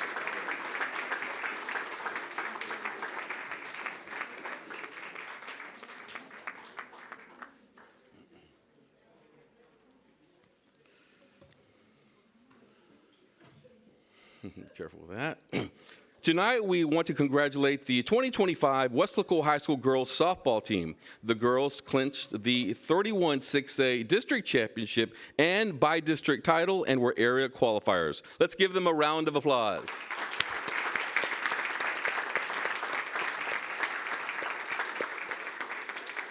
We'd also like to recognize our coaches who are here, head coach Mario Rodriguez with Daniel Hinojosa. Congratulations.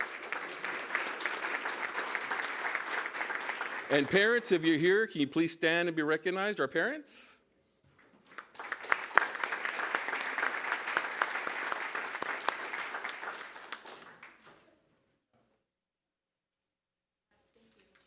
Once again, congratulations.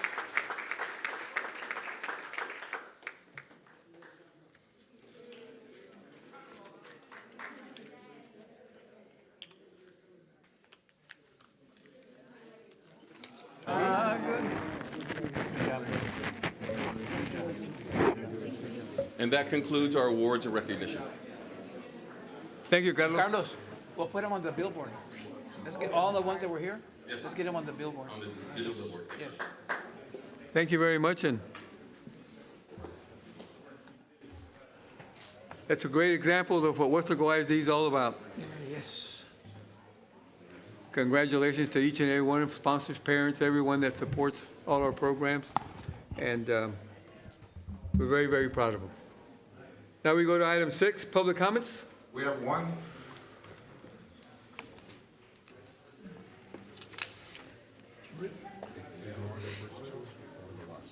Which one?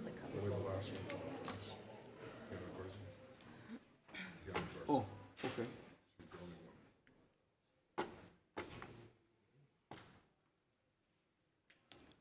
Okay, will Diana Garza please come to the podium?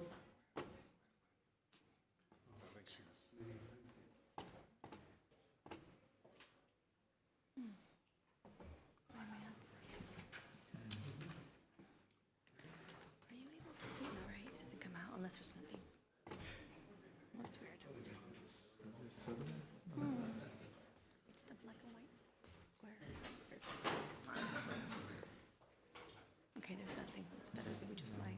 Okay.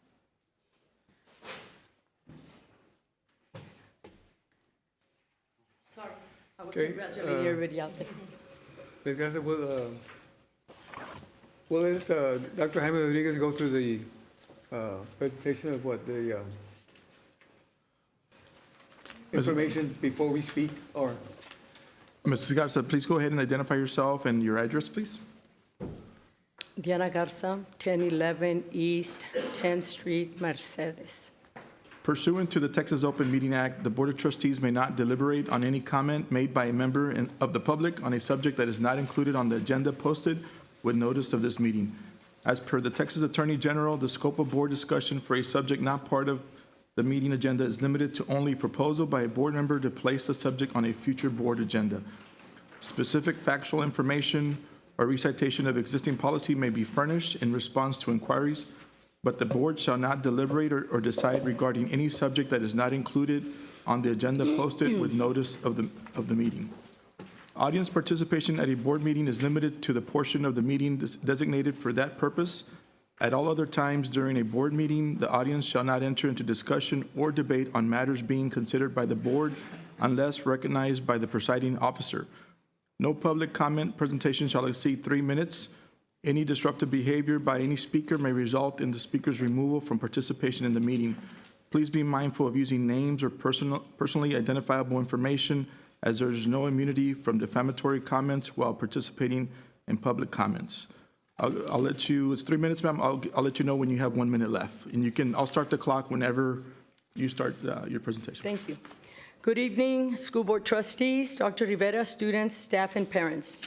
I would like to shed light on the bullying of Weslaco ISD employees by other adult educators and their friends and family, all using a fake profile account on a school Facebook page. School Facebooks should be used to promote the great things happening, highlighting our beautiful students on campus instead of using it to spread hate as a result of one's misery due to poor choices and using others as scapegoats. We know who you are that's hiding behind a fake profile. You need to cease the bullying. Agenda item 10A1, discussion and possible action for the Board of Trustees to consider approval to renew and extend the contract for legal services as requested by Mr. De Los Santos and Mr. Cuellar. Let's be transparent with the taxpayers. If I understand invoices correctly, we have the current legal counsel that you want to extend the contract for, charging incredible amounts of money and then charging taxpayers for other firms to do the job. Why are you allowing this? Why are you wasting taxpayers' monies? Weslaco ISD deserves much better, as you promised when you ran for office. Taxpayers' money should be spent as if it was your own personal hard-earned money. On July 31st, 2024, there was an invoice submitted that included some investigation totaling $19,600. $14,800 went to your current legal counsel. $4,800 went to some other firm. Why such wasteful spending? On September 4th, there was another invoice that also included an investigation on the invoice submitted totaling $28,081 for the month of August. This one had two other firms in the pie, one for $900, the second one for $9,106. Don't know what investigations these were, but to this day, my public information request on the findings on the alleged 1 minute, ma'am. School board member misconduct investigation has not been fulfilled. You have not been transparent with the taxpayers. What were the findings on the board member misconduct? These two invoices contained investigations totaling $47,681. This is very sad that you have legal counsel that is charging for his services and an additional charge for some other firm to execute his job, and all at the taxpayer's expense. Vote no to extending contract and search for legal counsel that is reasonable and is well-versed in school law. Do the right thing. You owe it to the taxpayers that placed you on those borrowed seats. In closing, congratulations to the Weslaco ISD graduating class of 2025. God bless you as you embark in a new and exciting chapter in your life. Thank you, and God bless Weslaco ISD. And to all the students that came up for awards, congratulations as well. Wish you nothing but the best. Thank you. Oh, and I received a tip. I didn't get lost this time. I numbered my pages and had huge font. So thank you, Flor Leal. I really appreciate the tip. Okay, item 7, Lone Star Governance. Dr. Rivera? Yes. Mr. Alano? Yes, sir. Good evening, board members, community, Dr. Rivera. So you received the LSG presentation.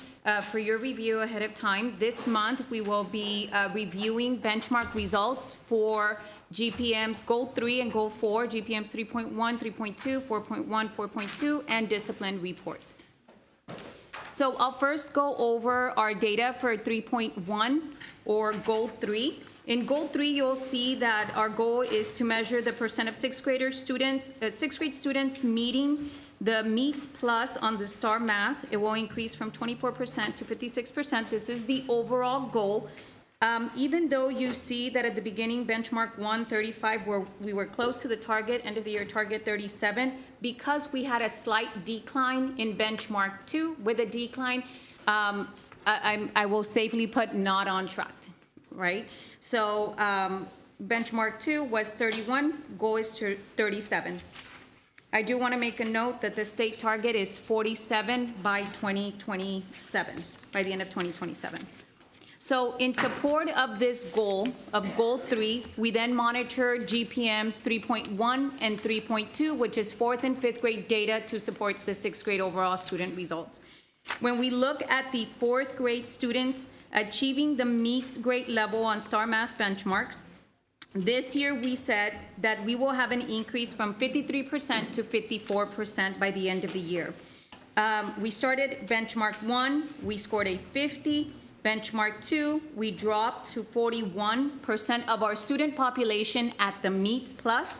Therefore, because of a decline, I put not on track, right? And we'll explain some of the things that we have done to hopefully get back on track by the time the end of the year target. What we call this not benchmark 3, but it's our STAR results, our actual STAR results, right? And you have the table with the data for subpopulations. So when you look at the next slide for 3.1 at the 4th grade, okay, got it. So, so we are now looking at 3.1 4th grade math results for campuses. Okay, so when we're looking at the campuses, and I know that those get them pretty soon, right? By campus, we did see in math that all campuses regress from benchmark 1 to benchmark 2. And I'll talk a little bit more about possible factors that we looked at. I know that in some of the questions, my response was that even the state, when we looked at benchmark 1, that was the 2023 release, and benchmark 2 was the 2024 release, right? So 2 STAR tests. The state overall last year saw also a decline statewide in the math performance at all levels. So this is one thing to consider. However, just because it says not on track, some campuses have surpassed the end of the year target by benchmark 2. So I do want to make a note of that and commend those campuses that are either at the end of the year target or surpass. So this is the 4th grade math data. Looking at GPM 3.2, again, to support the Goal 3, which is 6th grade. Now we are looking or studying closely our 5th grade math data. Our 5th grade goal this year was to increase from 53% last year at the MEET to 54%. If you look at the beginning of the year, or fall, I should say, benchmark 1, we scored 62% of our students were already at the MEETS Plus, which is tremendous, right? A tremendous success. However, for benchmark 2, we decline in 5th grade to a 44% at the MEETS Plus. Again, our end of the year target is 54, which is a 1-point increase. For this reason, I'm saying we are not on track. However, I'll discuss again some of the factors that we've identified as a district. If you look at the next slide, then you have that data by campus. Here, you will see the same pattern. You will see a regression for all campuses, even if they surpass the end of the year target, but you will see a regression from benchmark 1 to benchmark 2. I do want to make sure that we consider that benchmark 1, when they take it in November, late November or such, they're only assess the TEKS up until that point in the year. Benchmark 2 is a full cumulative STAR test, right? Still with not all the timeline, the instructional timeline tested, or taught, before tested. So something to factor in as you're seeing this data. Right. Track regressed as well. Correct. So now we move on to Goal 4, which is TPM's 4.1, 4.2. Again, Goal 4 is to support our 6th grade STAR reading results, which is when we started the GPMs, or the Goal Progress Monitoring, we started at a 38% in August of 2023.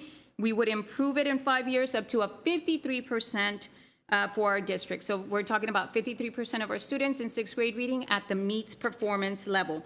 If you look at our chart, we started at a 51 for benchmark 1. We scored a 51 for benchmark 2. And our end of the year target is a 44. So this is why we're saying we are on track. So looking at 4.1, the next slide. 4.1 measures 4th grade students at the Meets Plus. And our 4th grade student, you see a very different pattern here, right, with reading. So our benchmark 1 was a 30% at the Meets Plus. We had a significant increase of 15 points. So 45% of our student population in 4th grade met the Meets performance level or beyond, right? Our end of the year target is a 52%. So if we keep up with this pattern, then, or trend, we will meet the end of the year target. So we had significant increases in 4th grade. And we'll talk about those in a bit as I answer your questions. So in 4.1 at the campus data, if you look at all campuses, again, the opposite, right? In performance, all campuses had progression or all performed better in benchmark 2, which caused a significant increase as a district. If you look at some of the campuses, they have way exceeded the end of the year target, right? And probably the 5-year targets, right, that the district set. Then we look at 4.2. 4.2 looks at 5th grade. How does it support the 6th grade reading results? So fifth grade is looking at increasing from 58% to a 59% by the end of this year. Benchmark 1 for 5th grade students, 56% of our students were already at the Meets Plus. I want you to make a note that the state is looking at, by 2038, 60% of students. We're already talking that in 2025, we're at 56%. So kudos to everyone. We had a significant, not a significant, but a slight drop of -1, which is a 55 for benchmark 2. Again, this was last year's STAR test, and our goal is a 59%. Because of the decline, I'm saying not on track, but we feel confident that with the acceleration and review camps that happened right after the benchmark, we would get back on track. So if you look at 4.2 by campus, we have 6 campuses close to meeting the end of the year target, if not meeting, right? 3 of them are meeting, 3 of them are very close to that end of the year target, and 4 that still have some percentage points to get to the end of the year target. But again, we feel confident that with their review sessions and camps and blitz, they would get there. So as a district, the next slide, we identified several things that we believe are working, right? And when we say we've identified is working for those campuses that you see the performance levels highs, we meet, discuss, and we came up with, we have instructional pacing guides or maps that tell teachers what to teach, what time of the year, right? If with fidelity, then we would see that high performance, and teachers collaborating through PLCs or such. What needs more attention, we talked about Tier 1, which is why we're bringing Bluebonnet for math, right, to ensure that high-quality instruction for all subpopulations, and strengthening the balance between understanding the concept, not memorizing, not learning so many strategies, right, which, again, HQIM resources will allow for that. In reading, we understand that the teacher knowledge and experience. You know, you pointed out in one of the questions, why does 4th grade perform so well? 4th grade were your reading and writing teachers before, when it was before STAR, right? When STAR was testing those 2 content areas separately, or separate assessments, right? we did purchase No Red Ink, one of our resources that we embed to enrich the SAVAS Tier 1 curriculum as well. So what needs more attention is more monitoring and reporting of just Tier 1 solid good instruction. How are we reporting back and how are we providing feedback for the language arts? In the superintendent constraints, we monitored this month discipline reports. And our goal is to make sure that the superintendent shall not allow WISD schools to be unsafe. So what do we do to monitor that? CPM 1.1 says discipline reports will reflect a decrease of 3% in fights from last school year to this school year. As Dr. Rivera has presented in his superintendent's report, we are at 44% decrease from 1 year to up to this year, right? So a big congratulations to everyone, kudos to everyone, because they have done a phenomenal job, right? How do we do this? There is a weekly review of fights with Dr. Rivera, and he sends out a fight report every Friday to make sure that everyone is aware of what needs to be done, constant monitoring, being vigilant, and being proactive. So Mr. Perez, Dr. Cantu, they hold their monthly meetings too with behavior coordinators, so that has helped to decrease this number significantly. And having a lot of the resources available to students too. What needs more attention, we're having non-administrative staff assist with stopping fights, so the behavior coordinators will be addressing that so that all members or all employees are involved, right, and not just administration and professionals. Review school duty schedule, especially during lunch and after school when we know that this are more prone to happening. And then continue to work with staff to build more rapport with students. So that is my report for the LSG this month. With your permission, I can review the questions that were submitted. Yes, please. Okay, so you'll see them in the next slides. So they've already been responded. Those are the responses you received. So I'm going to start with goal 3 and move on just as presented in that same order. Which TEKS in 6th grade math are showing the largest gap or regression across the campuses? We identified 3 of them, 3 of the most common TEKS, which are 6.8, 6.9, and 614A. I will say there was only 3 that were common. All the rest were not. It varied by campuses, which then we know that it's not something, a commonality amongst the district, but by campus. And so also, for goal 3, have teachers receive sufficient training and support for 6th grade math instruction, especially for the most missed TEKS. So what they do after data or benchmark is reviewed, instructional coaches come to CNI, they'll review the data analysis, campus principals do the same thing. Region 1 usually will have 6 weeks training on TEKS or curriculum mapping, and teachers will be sent out to these trainings as well. Then instructional coaches go back to the campuses and turn it around. The next questions for 3.1, which is 4th grade math, the percentage of students, there was a decline in benchmark 2, right? Which is where we saw the -9, which is a score of 41%. What support can we provide to teachers to prevent a further decline for the next benchmark, which was the STAR? So this will be addressed, the decline will be addressed for next school year, as the Blue Bonnet will take care of making sure that the scope and sequence is followed. However, again, after the benchmark, campuses still had about 4 to 6 weeks period to finalize the scope and sequence and teach all TEKS and provide camps. So our LSG data shows a performance dip for the off-track campuses from benchmark 1 to 2. Which root causes do we believe drove that decline, and what specific measurable interventions are we rolling out with clear timelines to recover and hit our targets by benchmark 3, which is our STAR, right? So again, all campuses showed a regression in math from benchmark 1 to 2, which I've explained the reason why we believe it's that regression up to that point, benchmark 1, just the data taught up to that point, then cumulative STAR for benchmark 2, which we still have not taught the entire year. I was going to ask you that question. So the first benchmark, we're testing for TEKS.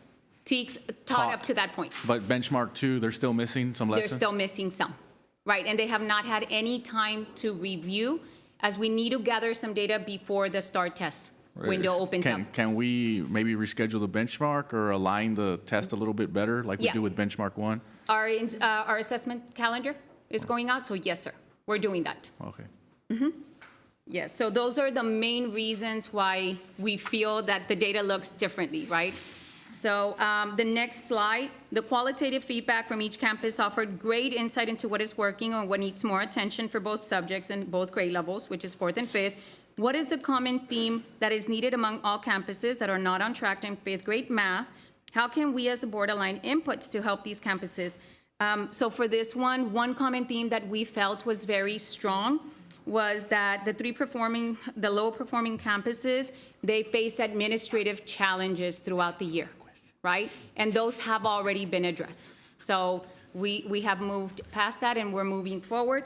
And again, we strongly feel that the Bluebonnet curriculum will help some of these low-performing campuses, of course all, but to get them back into that alignment and scaffolding. So given the decrease in math scores for benchmark 2, what strategies didn't work and what is the plan to get back on track? It isn't necessarily a strategy, it's the difference in assessment, right, when we look at it. So again, being faithful to tier 1 instruction is what's gonna get us to improve those scores, right, understanding the concept.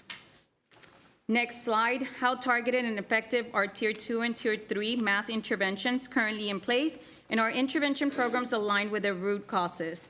So our benchmark 2 indicates that some of our tier 2 and tier 3 interventions may not have been as effective as we are still not seeing the full scope and sequence of that product, right? And yes, all of our interventions in place and funded need to be very focused on those problem or challenging areas. What areas require more attention? Do administrators conduct walkthroughs and provide effective feedback to all teachers? And do administrators model lessons to provide feedback and coach? Most definitely, we monitored our walkthrough data. However, our platform does not monitor the feedback given to teachers. However, our board-approved T-test calendar does require that at least 3 walkthroughs are provided with feedback to teachers. So they have 3 opportunities to coach and improve instruction. And they model lessons as needed as well. Next slides. Looking at page 5 on goal 3, 4th grade level math, I noticed that we went from a 44 to a benchmark, from benchmark 1 to 33 on benchmark 2 with the emergent bilinguals. Does our budget or our budget strategies to support our teachers for this coming school year? So yes, Bluebonnet, we strongly feel HQIMs, high quality instructional materials, are made or produced with all subpopulations in mind, right? So in addition, Dr. Lopez has secured additional funding for bilingual students to implement additional strategies to support small group instruction. Are teachers currently receiving sufficient assistance, training, or resources, or are high class sizes limiting their ability to effectively meet the diverse needs of our special population students? All departments provide adequate training through the year to meet the district-wide needs. In addition, campuses schedule their own professional development session to address these unique needs. This year, we had a total of 12 district-wide professional development and planning opportunities for teachers and campus administrators, right? In addition, I want to make a note that the secondary campuses have an additional planning period every day embedded into their master's schedule. So class sizes, when we address this, usually one of us will meet with principals to individually assess, especially in the early childhood, how many students are we over and what support can we provide to that teacher or to that grade. Moving on, goal 4, the percentage of 4th grade students achieving meets grade on current benchmark of reading increase from benchmark 1 to 2. What are the resources or teaching methods contributed to this score? I will say reading has put in place tier 1 instruction, fidelity to SAVAS, to their adopted curriculum this year with an embedded resource, no red ink. So that has been in place for this school year, and we have seen an increase in scores for benchmark 2. So we're seeing positive results on that, which is what we hope to see next school year with math, right?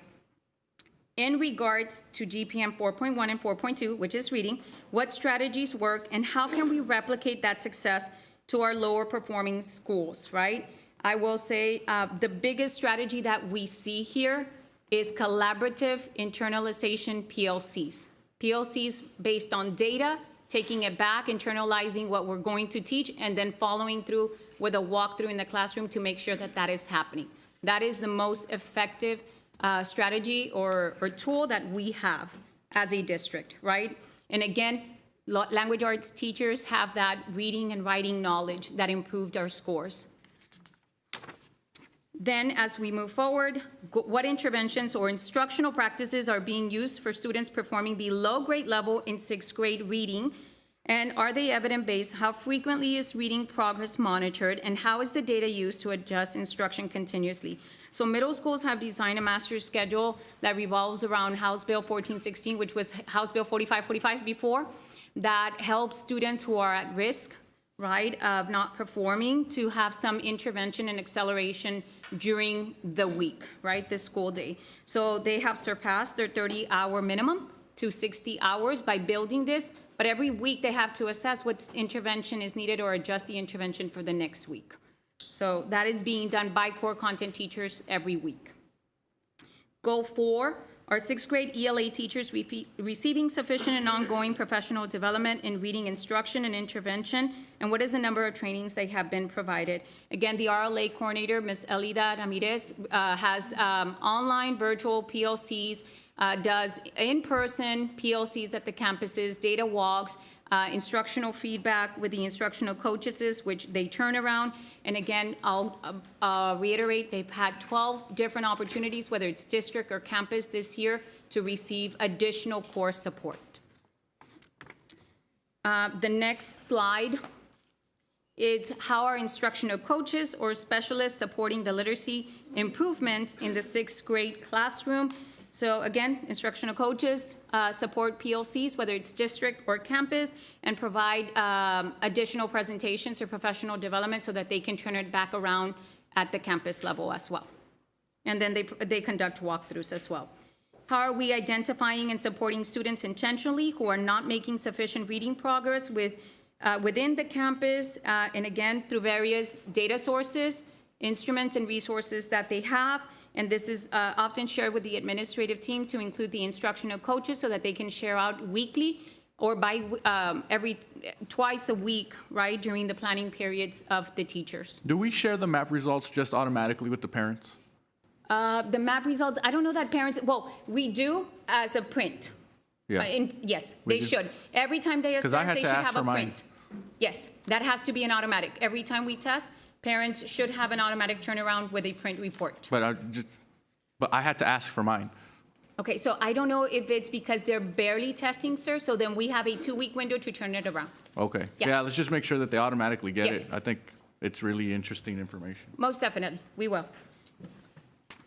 Then what systems or processes, on the next slide, are in place to ensure special education teachers are receiving training in a timely manner of the new developments in special education, usually through quarterly collaborative meetings, either with a department or at the campus level PLCs, or principals at the district principal meetings as well.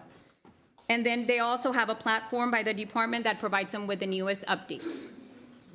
So what strategies are we implementing to improve collaboration and planning between general ed teachers and inclusion teachers to maximize student success in an inclusive classroom?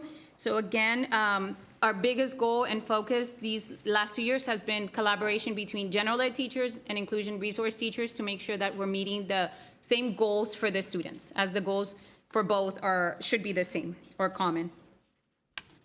And then one of the last ones that we have, the last one that we have is on the constraint, which is the discipline report. We've exceeded our 3% bite reduction target with a 40% drop district-wide to ensure we also tackle unreported bullying and support positive staff-student relationships. What specific strategies will you deploy to surface and reduce unreported incidents to ensure that reports do get addressed and not ignored? Please define the metrics, right, that you will use, and set clear time-bound milestones such as rolling out your first initiative by the new school year and reporting interim results by October 31st so we can measure progress and to meaningful reduction by the year's end. So our counseling department, to include Mr. Roger Perez, Dr. Cantu, have done a phenomenal job in making sure that the behavior coordinator meetings, that all members of the teams, whether it's safety team with Mr. Danny Reina, or anyone, administrators are trained through the bullying process and make sure that we implement the TA minimum standards for bullying and use those tools. Aside, we have QR codes, we have anonymous reporting tools. You know, I think anyone here knows that there is multiple platforms or various ways to report bullying so that they can feel safe and protected, but it's something that we'll keep monitoring through surveys, through the reports that come in, through emails that come in, and phone calls that come in, and PEIMS reporting that comes in. And those are reported, I know, twice in the school year. However, every time we have data is in August, October, November, and the end of the year with PEIMS. And that concludes the LSG report. Thank you. So Santos, you had a few questions in there. Did everything get addressed? I was supposed to submit, so my apologies. But was everything addressed But they did focus on reading. I mean, that's an area that I think that, you know, we've talked about it in our workshops. We meet for LSG together, okay, sometimes in the evenings, and we discussed it, and we said, we've done a lot of great things in this district over the years as far as finances and stuff, and you saw it tonight with on-field and off the field, right? But the next thing, too, is a huge issue that everyone's having all across the nation, not only just in Texas or in our area, but it's reading. So I said, how great would it be if your district were to come up with a solution or identify what the best practice is to have kids on level or above level. Mm-hmm. And that's something that, like, you know, of course, we talked about starting at the foundational level from pre-K 4 going into kinder and on. But in this case, we're just looking at junior high now, because I know elementaries, we've been asking them a lot of questions in the early childhood area. So we said, okay, now it's 6th grade, et cetera. So I submitted a few, but I think it was only supposed to be 2. But it was great information and great data. It's all right, good question. Yeah, you know. So thank you. Ms. Fleita? Yes, that was a lot of information. I'm trying to read through it all. My question was on just looking at what needs attention at the campuses, and they gave us a lot of qualitative feedback from the schools. You guys got together and what's working and what's not working, and I was reading through that, and I caught on to some themes between all the schools, whether on track or not on track. And the ones, I know that you mentioned, you know, the leadership, and there's some schools that have new leadership, and that's something that we observed. But looking at the actual information that they gave us and what's needed, they didn't put leadership.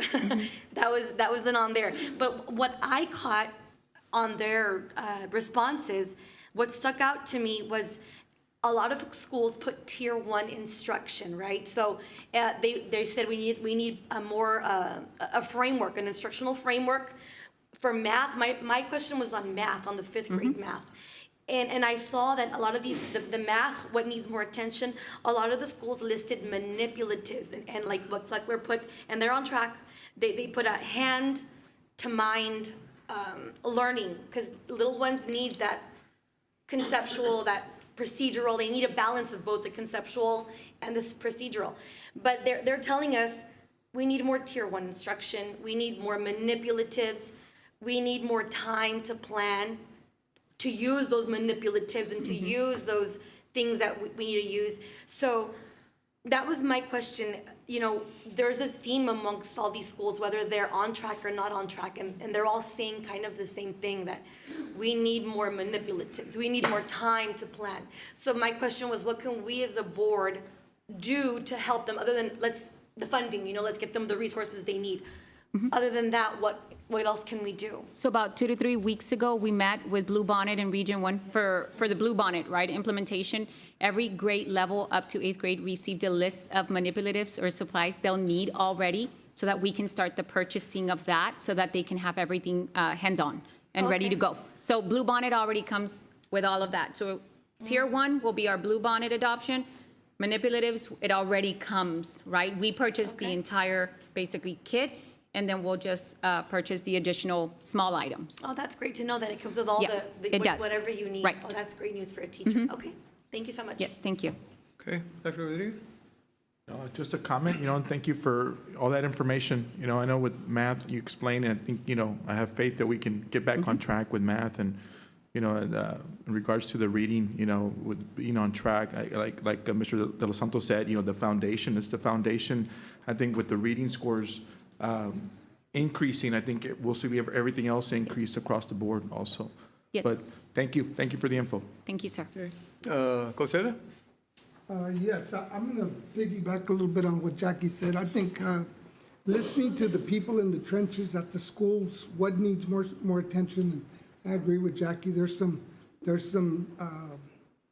things that many of the schools are using the same terminology, the same suggestions. Collaboration, meeting and professional learning communities or conferences, those are important. And listening to, maybe the seasoned teacher to collaborate with the younger teachers. I think that's important. And I guess the main thing is,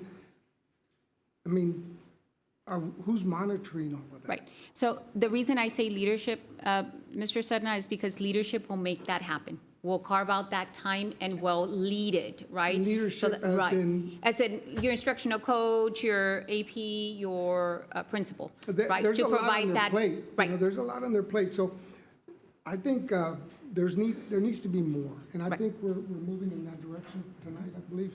Yes. So just monitoring Yes. that. I know I've heard this before. What gets monitored gets done. Yes. And that's important. Inspect what you expect. Hey, you Yes. know that. Thank you.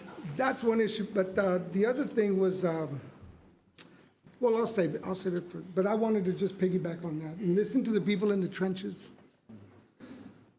Yes, sir. Okay, Mr. Castillo? Yes, sir, just a couple of comments.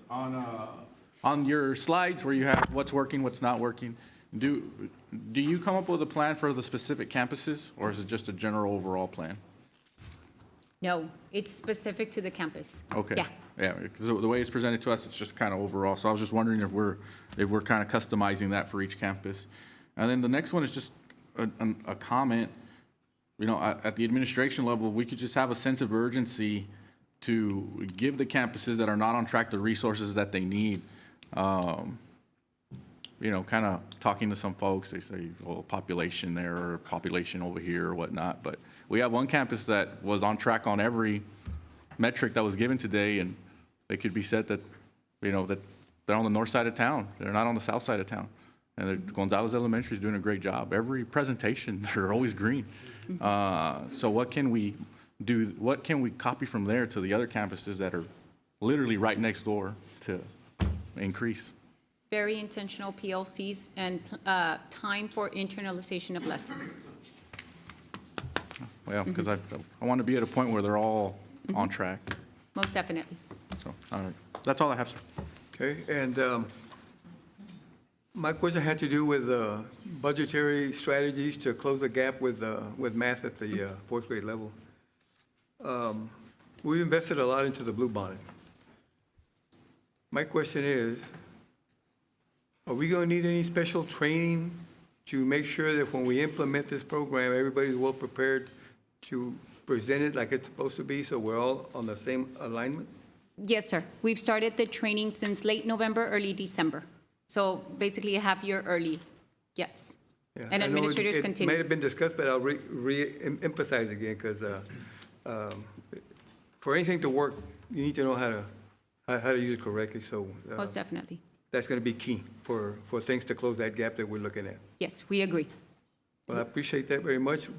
Outstanding presentation Thank you. from you and everybody that's involved with it. Thank you. Coach, I have something else to say. I was reading through all the other board members' questions, and Mr. Castillo mentioned one about the constraints and about the fights and the reduction. Yes. And one of the things that you guys said we're going to focus on is the TEA's minimum bullying standards, right? So can you explain to everybody, what does that mean? What standards, or what are TEA's minimum bullying standards? Okay, so I'm not the expert in the bullying standards, but I do know that anytime bullying is reported, principals we abide by the Texas School Safety Center bullying checklist just to first screen to see if the report does constitute bullying or not. There is additional training that our safety teams or our behavior teams attend through the Texas School Safety Center, right, which are in line or aligned to the TA minimum standards, right, for bullying, which leadership, to including instructional coaches, APs, directors, and principals will receive additional training on June 5th on all of this as a refresher. But usually the team members that are already part of those committees already have that knowledge. Okay. I know that we've dealt with, some situations with bullying that are not very good to hear, of course. So I was just wondering, so who would be the one like to educate us? Okay. This has come up quite a bit in our conversations with the board and public comments about bullying. So I would want to know what is this?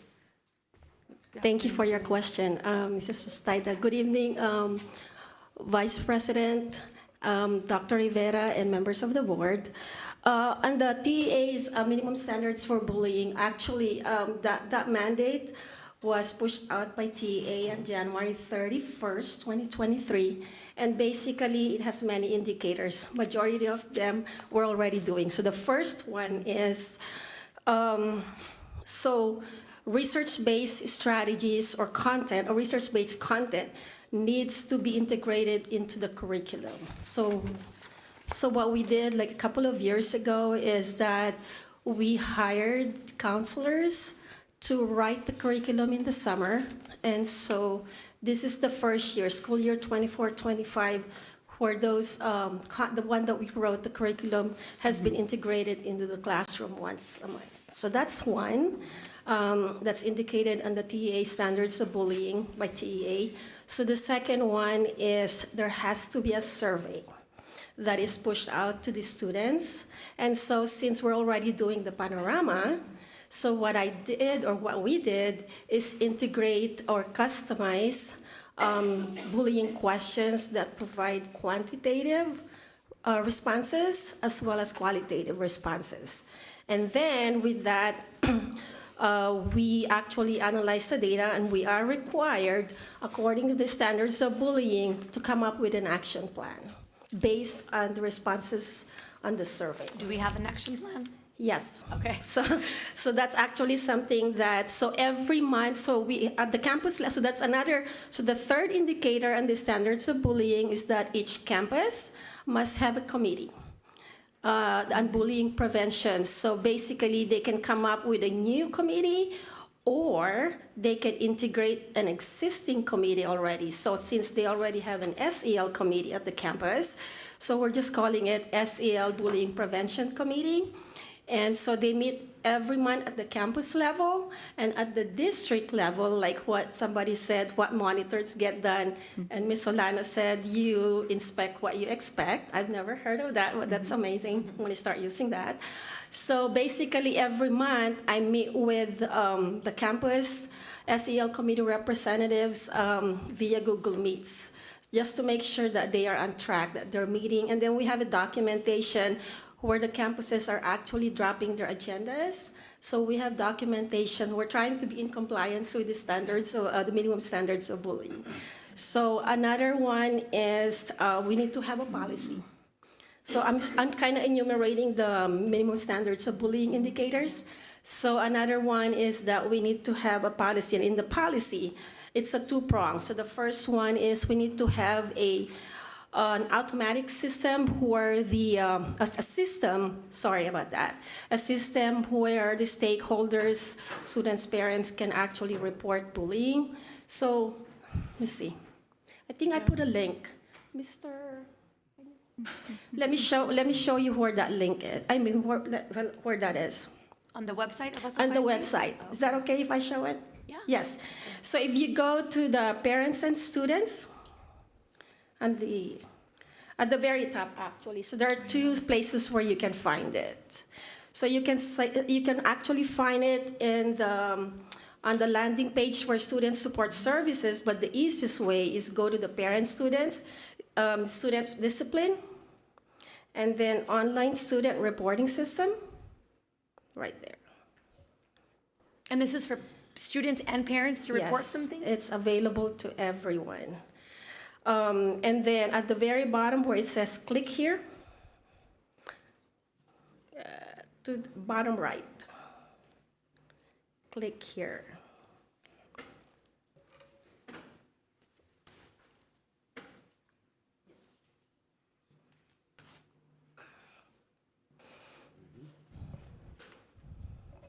Maybe Mr. Martinez, we can do like one click. We can figure something out. Because we have 3 clicks here. User friendly.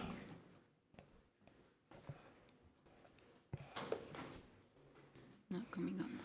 not wanting Well, they're voting. talking about, we're getting it ready, Dr. Rivera, I was gonna say, just so I don't forget, because I know we have a big superintendent's report also, is, I've talked about it before, and I know Castillo's brought it up as well too, is improving the infrastructure we have at campuses. When we're talking about bullying, camera systems, because I know that with increasing camera systems and with audio, so that way when you have an outcry and then also increasing the amount of time, like this is talking about technology, that we store actual footage so that when they finally do, because they don't sometimes report it automatically to principals, so when you get it a week later or days later, you can go back, hopefully go to the area and be able to see video footage of either the physical or verbal bullying that's going on in those situations, because I know that's really big, and I've seen that in some districts that they're increasing that, not only for safety from somebody coming into the campuses, but also for, like I said, incidences of bullying as well too. I don't know where we are with that. Maybe we can add that in the future report. We're adding cameras. I think that's important. Upgrade the cameras. Yeah, we're doing that. Yeah, and I know, yeah, you In fact, were. it's part of my report interior on and the exterior. cameras. We can see the form now. Yes, so this is the page. So this is one, and of course we have the hotline also that's being managed by Mr. Reyna. And we also have the QR codes that we have the QR codes all over, and of course our kiddos have it under single sign-on and Clever. I know because my child wants to use it all the time. So we have different places. And then going back to the minimum standards for bullying, I said it was like a two-prong. So the second one is, aside from the anonymous reporting system, we need to have a tracking mechanism of bullying incidents. So I know that at the very beginning of the school year, I always have, the Friday before the kids come in, I do a presentation to the administrators, counselors, everybody that needs to be involved. And I know we have a checklist there, like kind of like a rubric, because that's also mandated at the TEA standards of bullying. So everything is also online. I know because some parents also call because they look at the presentation. So once I finish the presentation, I convert it into a PDF and post it online. And some links, forms that our administrators and counselors use, everything is online. So in a nutshell, that is the TEA standards of bullying. So there must be a curriculum that's integrated into the classroom. So that's one. We are in the process of writing the second part of the bullying prevention curriculum. And number two, there has to be a survey. There has to be an action plan. And then, of course, the policies with the anonymous reporting and the tracking mechanism. So that's the TEA standards for bullying in a nutshell. So like if a student or a parent does this form, how do they know that you received it or someone read what do they get like a confirmation or a response or something? Or how do they know that looking into it? So, Mr. Martinez, it's tied to the tech department, correct? I believe the principals receive this. Like if you fill it out, they receive it. Okay. Mm-hmm. All right. Sounds good. Any other questions? It's very good. All right, thank you. I just have one clarifying question, I'll be super quick. When you say minimum TEA standards, that's just what the document's called, right? Yes, that is absolutely correct. So yes, the document is called Minimum Standards for Bullying Prevention. And we're not just doing the minimum, we're going above and beyond? Absolutely. Okay, yeah, because when I read the answer, I said, I don't want to do minimum, I want to go above, but then I read it more carefully, but, Yes, that is what the document is called. okay. And I was kind of like, well, I'm going to piggyback off of Trustee Sure. Castillo. I know the audience is like, no, don't do it. No, but it's been a long meeting. But no, bullying is very important on a serious note. And I was thinking about calling that to see if maybe we could schedule time, June, July, before the school year starts. And I'm going to talk about it more in the superintendent's report, where we can look at the student and employee code of conduct on bullying and go over that as a board, because there is, I think Trustee Castillo talked about this at the last training we had, where you can put already consequences and number them and bullet them so that it's universal for every single campus, employees and students. First infraction, this is the action that's taken, second, third, fourth, et cetera. And then that way we streamline it and it's same across every single campus K through 12. So that's something I'm going to throw out here at this time because I know you all are discussing it. just so Sure, we can yes. document yes. for later. I'm heavily involved with the Student Code of Conduct. So, but the policy FFI is, of course, on the Student Code of Conduct. But I hear what you're saying. Thank you. Any other questions? All right, thank you. Thank you. Thank you.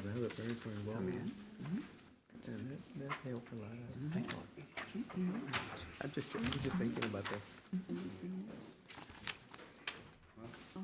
Is that it? Any more discussion on? Okay, well, thank you very much again for your diligence. Now we go to item 7A2, discussion and possible action for the Board of Trustees to consider approval of the Lone Star Governance Board Monitoring Report for April 2025. Dr. Rivera? Recommend approval? Move to approve. The motion was made by Dr. Rodriguez, okay? I'll second it. And a second by Mr. Castillo. Do we have any discussion? Let's move for approval. All those that approve say aye. Aye. Those that don't, say nay. Okay, motion carries. And now we move to item 7B, Superintendent's Report. Dr. Rivera. Yes, thank you. On page 1, I have the usual here that everything we do has to improve student outcomes as part of Lone Star. We have HR, extracurricular, safety and security, the leadership, everything that we do. The goal is student outcomes through the Lone Star. On page 2, I want to go over the curriculum and instruction. On A, we received a grant, a LASSO grant for $200,000, kinder through 8th grade, to order materials. On B, the testing ended. We expect the results in May, and we'll share with the board the rankings. Again, the goal is for every school to be A or B.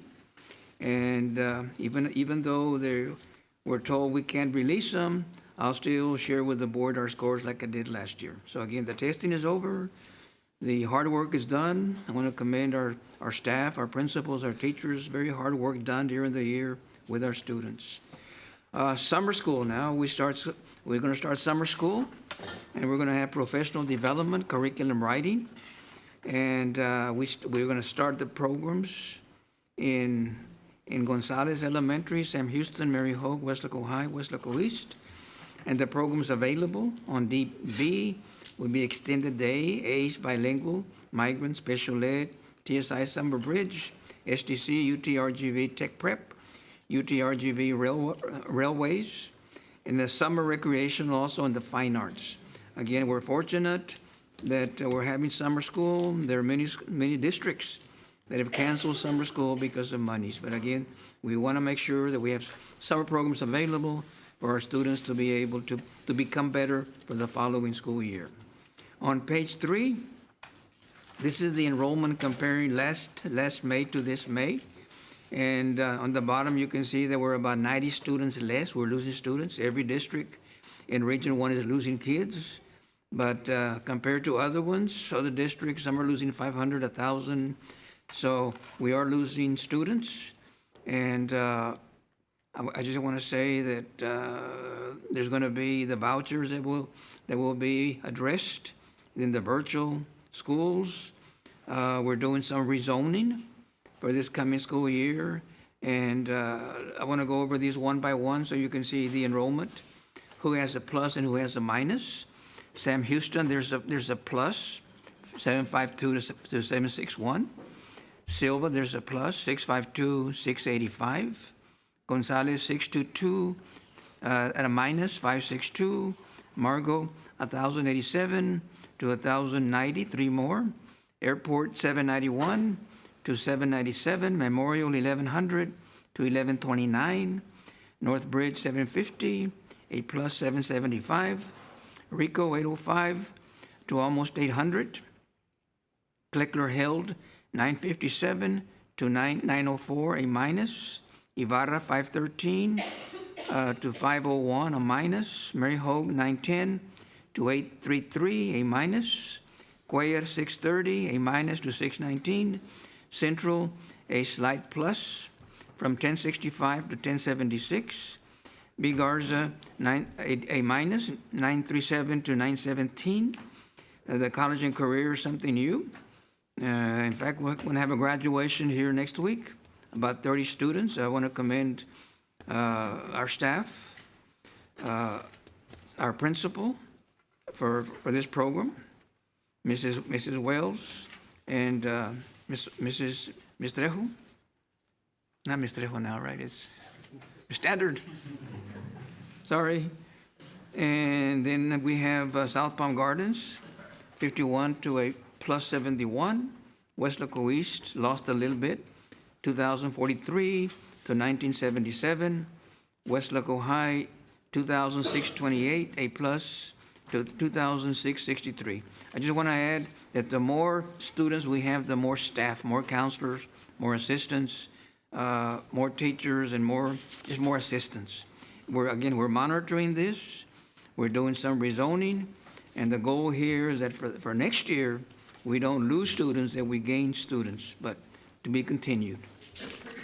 On page 4, on the agenda tonight, these are items for August on non-bond construction projects. In August, the canopy, the aquatic center, the fire alarm, the demolition of the Weslaco High School swimming pool, and then we're going to complete at Panther Wildcat Stadium the turf, and they'll start this in July. So for the first football game, we should have a new turf at our stadium.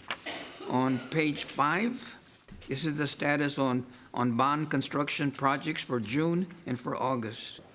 Demolition of the old gym at Central, the Mary Hogue running track, tennis courts, and then restrooms improvements at Margot and B. Garza. Again, these are agenda items for June or for August.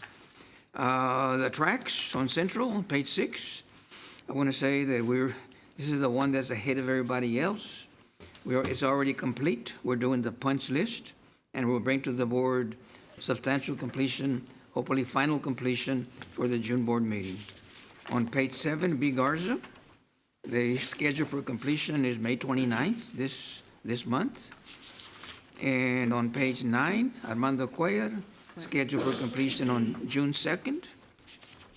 The one a little behind is at Mary Hogue, and the reason is the soil, too much clay was there, so we're coming to the board with the rankings at the June meeting, and the completion date will be January, right in time for the new track season. On page 10, safety and security. We mentioned earlier about cameras. We're really going with more cameras as part in our budget. I want to go ahead and brag about the TA visit that we had. It was a very good visit by TA, and we're one of the, according to TA, we're one of the highest. They were more prepared than anyone else, and we're working on whatever areas they found for us to improve. Fights have been reduced by 44% from the previous year, and for the semester, 57%. The goal here is reduce the fights, and again, we mentioned the cameras, that's going to help, and what helps also is the discipline. There's consequences for fighting, and the third slide here, third bullet, is 4 new trucks that we got from fund balance, and some of these are for the K-9 units or patrols.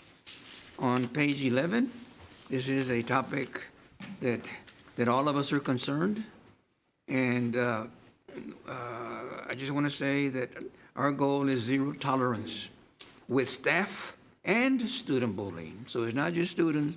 Sometimes we have staff members that have been reported that they are doing some of the bullying. So we have to correct this. Again, the goal is zero tolerance. It is up to the principal and to the staff to work on this, that there be consequences. And any parent that they feel that no one is listening to, they're free to call me to come visit with me. But again, it's a zero tolerance. I mentioned this during my convocation. I discussed and emphasized with staff that this needs to be, the consequences need to be enforced. Again, the key here is the principal and the staff at every campus. We need to work with the staff on the curriculum, and again, it starts with the principal. And again, we have zero tolerance because this, we know that this bullying can lead to something more serious, like suicide. So I take, and I want my staff to take every single bullying incident very serious. On E, we do have staff development on bullying. Let me see, let me think I skipped one. No, I'm good? Okay. Social media. Okay, yes. It's the social media. Okay. D. And then the last one is that D, yeah, D, Yeah. I skipped D. We're not going to condone this, either that or social media. And E, staff development sessions for the administrators on bullying will take place this summer and for staff at the beginning of the year. And bullying has always been there during my time, but it's worse now than ever been before. So our job is to contain this. We want our kids to feel safe in school, and the bullies need to be taken care of with consequences. And F, we have done this on F. We have reported this to CPS and to law enforcement. So we take bullying as very serious. But again, I want to emphasize it's not just student bullying. Sometimes we have staff in the classrooms that cross a line with our students, and we're going to correct that too. On page 12, this is consent agenda on tonight. This is the bank depository for the next 2 years. We have an allowance more for fencing projects, and then we have the approval of the backpacks and the wrap supplies, approval of textbooks for dual enrollment, then the extension of cafeteria equipment repairs. So this is on the consent agenda tonight under business. On page 13, this is the insurance. We had a workshop. We discussed the 5 agenda items that are on consent for tonight. We had a good discussion on A, B, C, D, and E. And again, the recommendation is for the board to go ahead and approve these. And we'll answer any questions either right now on the insurance or during the consent item on the agenda. On page 14, this is for tonight's consent agenda on construction. And we have A through I. A is method of construction for the Weslaco High School sports field lighting. B is the engineer for the East High School sports field lighting. C is amendment of contract with Robert Kishner for Weslaco High School, Weslaco East baseball, softball field, scoreboard structure. And then to add the construction administrative services. D, administration ranking recommendations and proposals for Weslaco High School, Weslaco East baseball and softball field scoreboards. And we should have these ready for the new season next year. And then method of construction for the central office administration roofing improvement. F, architect for the central office complex roofing improvement. G, amendment with contract with HAF Associates for the Weslaco High School, Weslaco East baseball and softball field turf. The project with additional flat work. H, ratification of allowance expenditures for the softball field, the batting cage canopy and baseball field, baseball sidewalk. And the last one is that for the Weslaco East running track resurfacing. I will add on updates, we're concerned with the HVAC that we're doing right now at our schools. And I will get an update tomorrow to the board as to where we are and what needs to be done with the HVAC. But that'll be on tomorrow's update. It's not on the agenda for tonight. On page 15, HR, I want to say on A, we told our staff members they need to get those on a permit. And I'm happy to say that many of them have already passed their test. So for the most part, we're going to be okay with these that had permits. They'll be allowed to continue where they're at for the new year. We're monitoring the staff on the budget planning with the paras and auxiliary. They're going to be approved tonight with the letters of assurance for our parents. Again, I'm happy to say again, that no one's going to lose their job. We work very hard together with the board staff to make sure that we have a balanced budget. And that we're working again, as the update stated, we have the additional monies, the ADA. So right now I'm optimistic that we're going to have a good budget for the new year. And then we anticipate, because we pay a lot more than everyone else, we anticipate filling the vacancies by the end of June. I had 2 more slides that I'm going to wait until next month to present. and those I'll do next month on the accomplishments. This is my report. Are there any questions from the board on any of these items? Jackie? I'm good. Thank you, Dr. Rivera. No, I'm good, thank you. Yep. Ben? Yeah, just a couple, I'm not gonna take too long. So, Doc, you mentioned on our 2023, on page 2, about our scores. Yes. So as we know, our 2023 scores are already published. Yes. Can we publish our 2024 scores just so, because 2023 was 2 years ago, right? So we publish our 2024? Yeah. We could can see do that. the- In fact, I showed this to the board last month, Okay. so we can do that. Yeah, I think, Let's show, let's brag. yeah, I agree. We'll Let's get brag our about scores. We're a B, but we want to be an A. Yes, sir. And all our schools, we want them to be A or Bs. Yes, sir. Yeah, we can do that. And then on slide 7, on B Garza Middle School running track, I've noticed that. What page? I'm sorry, what page? 7, sir. Page On that running track. Oh, yes, It's kind of right next to Klecker. yes. Are we gonna, that's kind of an interesting situation. Are we gonna allow our elementary kiddos to Yes, use it? All right, yes. awesome. And what happened here is, remember The big hole. the drainage? Yeah, that kind of threw us off. So anyway, that's the reason it's more towards Clicker held, but they're gonna be using it. And they're very happy. Yeah, that's Right, Ms. awesome. Vanderveer? Very happy. Yeah, great.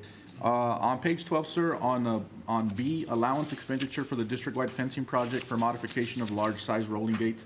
What's that? Okay. Number B? Yes, sir. On 12? 12? Yeah, you got it. Okay, on B, okay, we just need to work on I think before, Mr. Danny, the gates, we need to modify the size of the gates. Yes. The gates, yes. And that's the reason, to have the gates match the fencing. Man, I thought we were gonna get the electric gate. We're working on that one. Okay. We're working on the entrance gate. All right, all That's right. part of the fund balance. All right, awesome, sir. Thank you. We haven't forgotten that project. It's a very good project. I think I passed. On the security deal, Mr. Reyna, thank you. Thank you and good job for keeping us where we're at and keeping all our kiddos safe. And thank you to the principals and teachers as well. But thank you for your leadership, sir.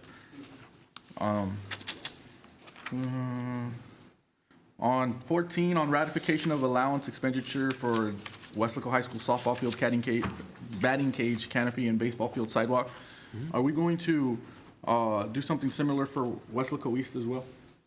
Yes, Okay. I believe so. You're on C, right, in C? On H, sir? On H. Coach Rodriguez? We have it also for East, or just for Weslaco? For Weslaco High? Right now, it's just for Weslaco High, Doctor. Okay. For the canopy, The cage canopy. is there a timeline to add, include East and, of course, the baseball fields? Yeah. Both, That still hasn't been in discussion, but. but do we have a timeline? Yes. We'll show you next month the fund balance that we have and the projects that are, so this was on the list Yes. of the additional projects that we have from the fund balance. Again, we have 10 million. As Mr. David mentioned, we've got 3 months that we're not touching. What is it, 48 million? And most districts only have 1 month or 2 months. We have our 3 months that we don't touch. What, I'm sorry? 43. So besides that, we've got 10 million still right now. And for the new year, whatever's left over, as he mentioned, from this year's budget, we'll go back to fund balance with the interest. So we'll have a bigger amount to look at these projects. So in June, we'll discuss what projects we have not done yet. And that includes the one you mentioned for Weslaco East and the gates. Well, that'd be great. And several others. So we'll discuss this as we look at the new fund balance for next year. Appreciate you very much, sir. Thank you. And my last question. On the same slide, method of construction for Weslaco East High School sports field lighting upgrades. What kind of lighting upgrades are we getting then? Americo? So we're looking at similar lights that we have at the stadium, of course, not the the color lights and the dancing lights and all that. Come on, why not? LEDs, they're LEDs? LEDs. How much more would it be to do that, the color lights? We can explore that. I don't Yeah, have we'll a take a number look for at you. it. Yeah, if you guys can just see if it's not a significant increase. I mean, I know sometimes we do rent out that stadium to other schools, because that practice stadium is nicer than a lot of districts' actual stadium. Yes. So, We'll take a look at it. well, thank you, Dr. Rivera. thank you. You're doing a great job, Thank and you. to your whole team as well. Thank you. It's a team effort, the board and the staff. Thank you. Conserla. Yeah, I have a few things. I know Ben touched up on the B Garza track. The middle school, Mary Hope, that's on track. I think Dr. Rivera said January? Yes. That looks for sure? Yes. Okay. And then there was let's see if I can find it here. I know Ben talked about the canopies, but the flat work that was highlighted on the attachment that was on the agenda. The highlighted area is the flat work. Is that what we're discussing or we're going to do? That's what we're proposing, and And- again, we considered various factors. We have a lot of utilities, we have some spaces where teams are still using for practices, and also the drainage. So the more covered ground that we have, the more we have to find drainage for the water. and so Because I know there was a big problem when we had the rains at Weslaco East with Yes. that slope in right field. And, it just so happened that I was there and I noticed that. Is it something that just caught us off guard or just, or we're doing that now to fix that, right? That's the area that's going to get fixed, I We're guess. working on that, yes, sir. Of course, the rain was unprecedented. I know. It's just way. But too that's much water. what I'm saying is that's the flat work that you're working on, right? So we're just the flat work is either concrete, asphalt, depending, we're gonna explore that, whatever. But that area was highlighted. I guess what I'm trying to say is that going to get fixed for over at Weslaco East baseball field, the right field area? Yes, we're looking at improving the drainage there, yes. You're talking about behind the bullpen? No, I'm talking about behind the right field fence. Yeah, behind the bullpen. Yeah, Yeah, we're looking into that one. but that was highlighted, so I'm assuming that's going to get Yes. done. Yes. Okay. And then there was something about the scoreboard structures. That was an additional, there was an amendment to the contract. Is that something that also caught us off guard, or what happened there? It was an unknown at the time, because we did an assessment first of the existing structures, hoping that we would be able to reutilize the structures. Unfortunately, they came back with a report that said that those structures are not good, they're not sound. By that time, we had already purchased scoreboards in anticipation, hoping that we could move But faster. is that the firm that's going to be, It's the same engineer. and they just- didn't catch it They before? just hadn't added the construction administration because they didn't know the scope of work, the full. Have they done work for us? You Yes, know sir. them? Okay. And then I noticed also the Wesco East track. There was, and I don't want to stop me if I go beyond what I need to say, but there was two companies, and one slightly higher than the other.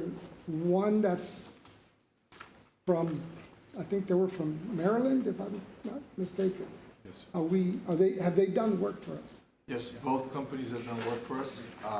We're asking you just to approve the rankings, and then when we start negotiations, we're not necessarily asking you to approve one company or the other yet, just the rankings. So we'll start negotiations with the top ranked bidder, and then if nothing works out, we'll go to the next ranked bidder. Because, yeah, I just want to make sure, to find out if they've done work with Both. us. Yes, sir. Well, you still got to bring the contract back to us, right? The contract, we're asking you to allow us to approve the contract negotiated. Okay. That's part of the agenda. Because it wasn't a big difference, and I know, both companies, one I know, the other one I don't really know, and I know they have a pretty good track record. So one of the companies has done the track at the stadium, and the other company is doing the tracks at the middle schools right now. So both have done tracks. Yeah, Coach, both companies have done a lot of work. For us? Okay. I wasn't familiar with one of them. No, it's Okay. I think that was it. That take care of your questions, Coach? Yes. Mr. Dos Santos? Yes, I'm just going to touch on the construction. I know, Dr. Rivera, you talked about looking at next year's budget and projects. I know that when we discussed the the ag farm, and that was gonna be refurbished, right? They were gonna fix the piers, fix the roof, and it was gonna come at a cost of 4 to 5. Right, then we presented at one board saying, hey, well, that's kind of the cost that you see new construction, so now it's changed and moved to that. And now you're moving forward with that, because that is, you know, you found out that, you know, you looked at it, the better option. Yes, it's a better option. The old facility, if it's not gonna be torn down, if the old facility's not gonna be torn down, could we consider refurbishing that for like to use it for shows? Because I was just saying, right now, we have to go to other facilities or districts do as well, and if it's not gonna be, like I said, leveled, then it wouldn't cost much to just refurbish that and use it for shows, and you'd be able to, one, you drive districts to come into Weslaco ISD, okay, for their shows and competitions, and two, it's also a booster for our local economy and our businesses and residents as well, too, as they're coming in. Yeah. So just food for thought, because it just came to me. It's a good idea because you already have the arena Right. for the shows. So just We'll take a look at it. some food for thought, maybe. Okay, the other one, too, was going back to the staff and student bullying. So I'd really like the district to consider that, the staff and student bullying and the code of, the student code of conduct, right? And also for the employees as well. And then looking at the cameras, the reason I'm saying cameras is because there are districts that have cameras with audio. I know it's kind of sometimes cautious, right? Because there's employees that have conversations in the hallway, sometimes that are private, I get it. But at the end of the day, not only has it helped students identify that there is truly bullying going on, but you also have saved some employees from false accusations as well. I know I've seen it. And it's happened where you go back, you look at that footage, and it's like, okay, we really saw the audio, we really saw the distancing between employees and what was said. So just kind of consideration, it's a win-win for staff, for students, and for parents as well. And so I know sometimes some people think about that, and I know about the hallways and, you know, during breaks and staff is talking about just personal items and things, but at the end of the day, I think it'll be a win for everyone. And I know you're already doing it, but just I think we should really invest heavily in our campuses right now so we can cover all areas, internal and external. Same thing kind of goes like for our staff. Well, this is really our staff, and what I'm gonna say next is for the staff and students. Dr. Sid did a great presentation on what kind of applications and links and resources we have, but when do we really tell students or their parents, okay, you're going through bullying, but this is what I need when the investigation comes through. I need the text messages, I need the recordings, I need the phone calls. What kind of evidence do you have? Like, you know, those type of things, any video, because that kind of comes after the fact. I know because we've received reports and it's like, well, there was an outcry, it was an investigation, but it wasn't there. Same thing with staff. The state of Texas allows you to record any conversation that you're a party in. Downloading an app could easily solve your problems if you're dealing with a staff member that's bullying you consistently or creating a hostile work environment. You know, by doing those things, those are accessible so that when you go to your supervisor and say, this is what I'm dealing with and this is what I'm going through, you can easily just push play and download a file. And it's not a he said, she said, or she said, she said. It's something that you can change your environment, because when you come to work, you're spending, most educators, 10 hours a day.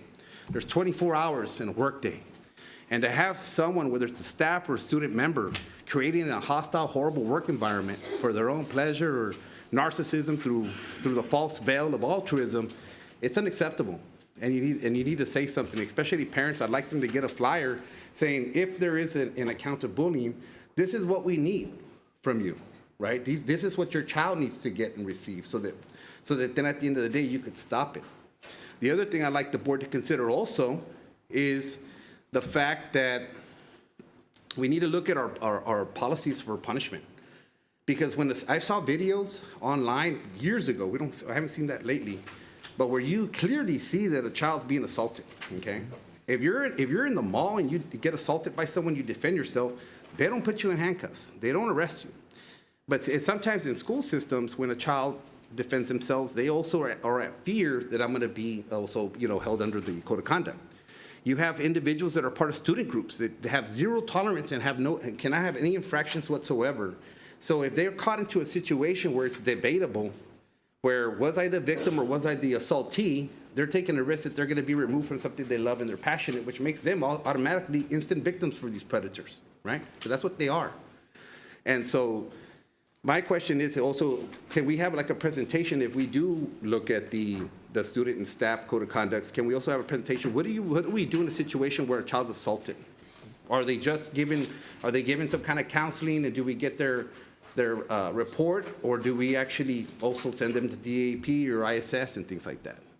Because that's gonna just get, a bully is just gonna keep doing it because they're never confronted, right?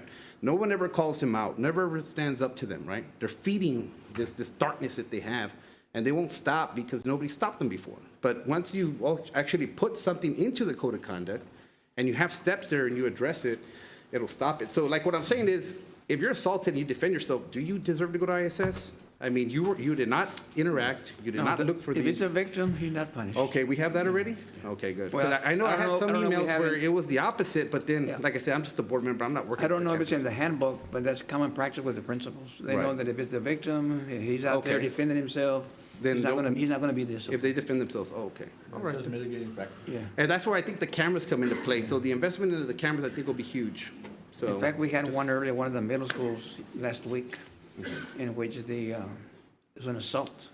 And then the student tried to defend himself, and he was not disciplined, but the other one was. The other one was. Now, we do severe consequences. for- Right. Again, this is why we have the fights being reduced almost in half. Right, they did a great Because job. the students know that they're gonna fight, there's consequences. And the reason I'm talking about this also is because I'd sent an email requesting like what type of policy and structure do we have in place when we have a child making outcry, not just a bullying, but that's tried to harm themselves?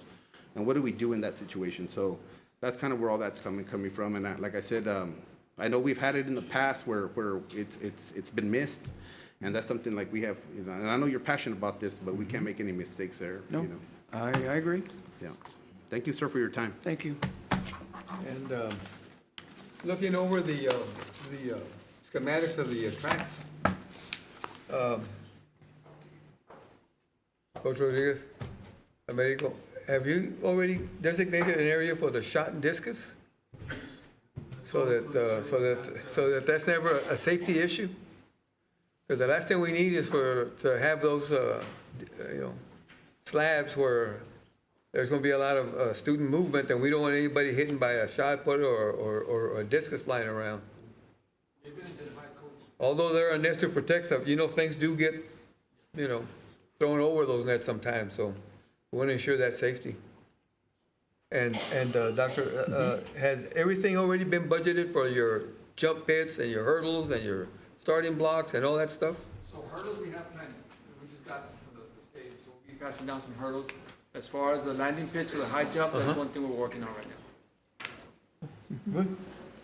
Yeah, I mean, we want to give our students every fair advantage, to get out there and get after it, and all the events that are offered. Thank you. Thank you. Okay, well, if there are no further questions, thank you, Dr. Rivera, and all your staff for your diligence in taking care of Weslaco ISD. Thank you. Thank you. That takes us to item 8, consent items. We've had this information, I hope, for long enough time to already kind of have an idea of what you may want to pull, so I'll go trustee by trustee and see if there's something that you would like to pull before we consider anything. Mrs. Saita? No, I have nothing. Dr. Rodriguez? No, Coach, I have nothing. Mr. Castillo? None, sir. Coach Serra? No, sir. Mr. Los Santos? No, sir. And I have none. Do I have a motion to approve? I'll move to approve the consent agenda. Okay. We have Dr. Rodriguez that motions to approve the consent agenda. Second. And a second by Mr. Los Santos. Any discussion? If not, let's take it to a vote. All those that approve, say aye. Aye. Those that do not approve, say nay. Okay, motion carries. Consent agenda is approved. That takes us to item 9, discussion items. Update on trainings, conferences, events, and consider future agenda item requests by the Board of Trustees. Dr. Rivera? Yes, Yvette will keep you posted, but the next one is May 27th. That's Lone Star, and on that date, we're also having a grievance on May 27th. Next week, on Tuesday, Wednesday, Thursday, and Friday, there's 4 graduations next week, and Yvette will keep you posted on the time and the place. On the 20th, that's the one the dropouts at Roosevelt. So that's going to be the first for these 30-some students. So we're very proud of, again, everyone, and of course, our students. So these are the dates, May 27th, and then next week, 4 graduations, May 20, 21, 22, and 23. Where was that fourth one going to be? Because we have information for 3, but I don't have anything for 4. For which? May 20th? Yes. That's going to be at Sam Houston, right? At Sam Houston? The POC At Sam Houston, on Tuesday. on Tuesday. Okay, if we could get that added to our calendar, that way we don't miss that. Yes. Okay.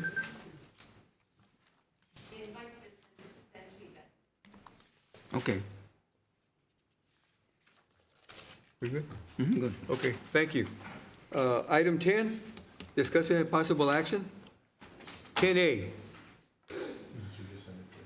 1, discussion and possible action for the Board of Trustees to consider approval to renew and extend the contract for legal counsel services as requested by trustees Mr. Los Santos and myself.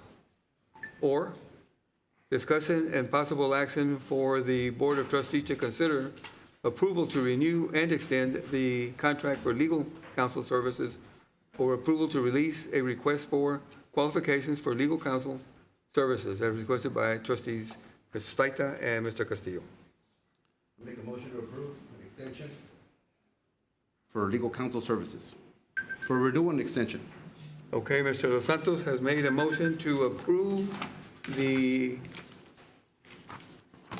to renew and extend the contract for legal services. Yes. Do I have a second? I'll second that. Okay. 1 year? What's that? 1 year? 1, 2, whatever you want. What's your motion? Oh, well, what is the general extension? 1 or 2 years? He's asking me, but I don't know. What do we do, a year, 2 years?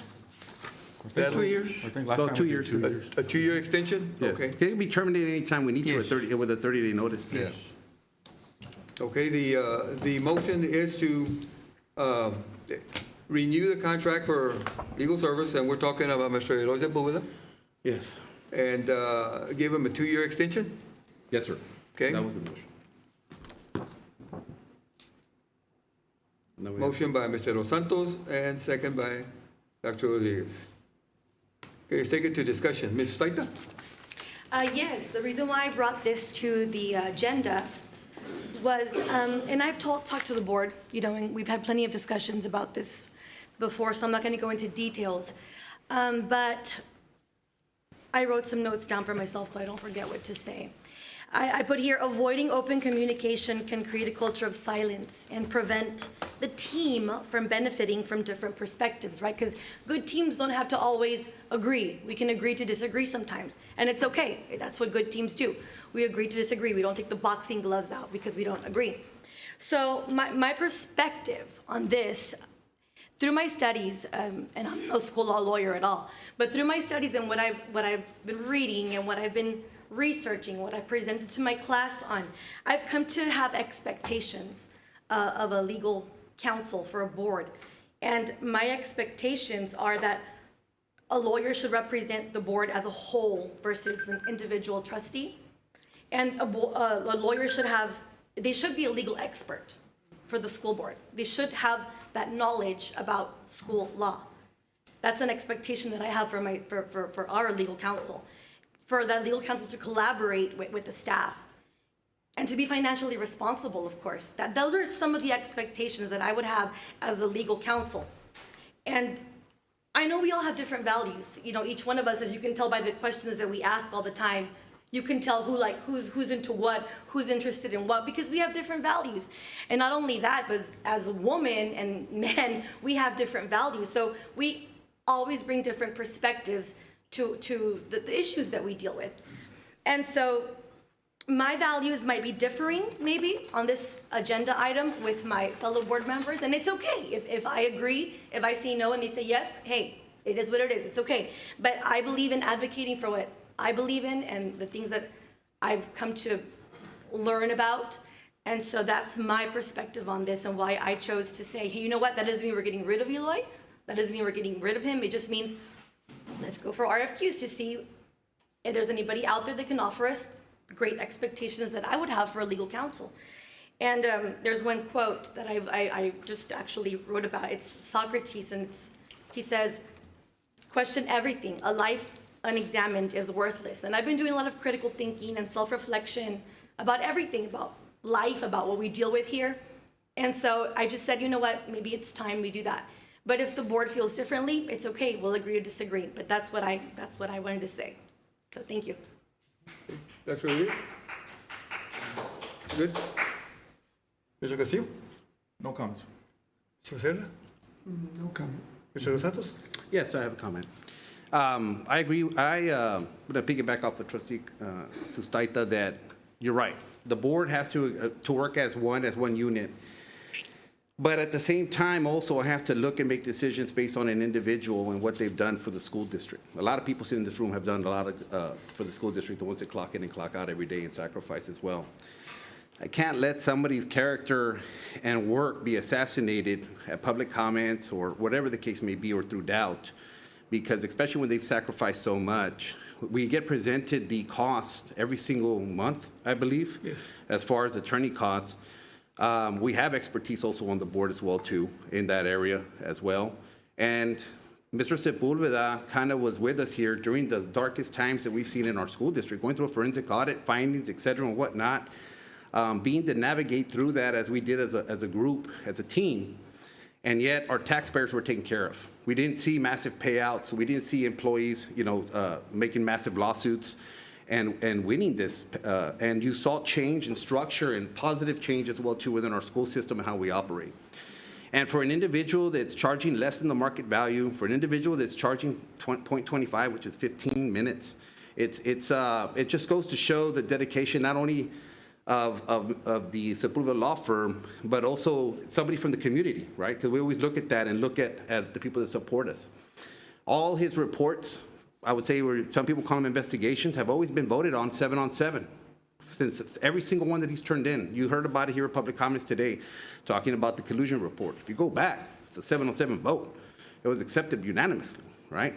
And there's even, and you can't get it through public information requests, but it was even sent off to TA, okay? Both supposed reports are out there, one from the Sepulveda law firm and one from someone else. And at the end of the day, the findings were there, right? With supporting documentation, emails, et cetera, and whatnot. It's a packet that was almost 4 inches thick and sent to TA. So at the end of the day, the individual has done his job. The results are here in black and white.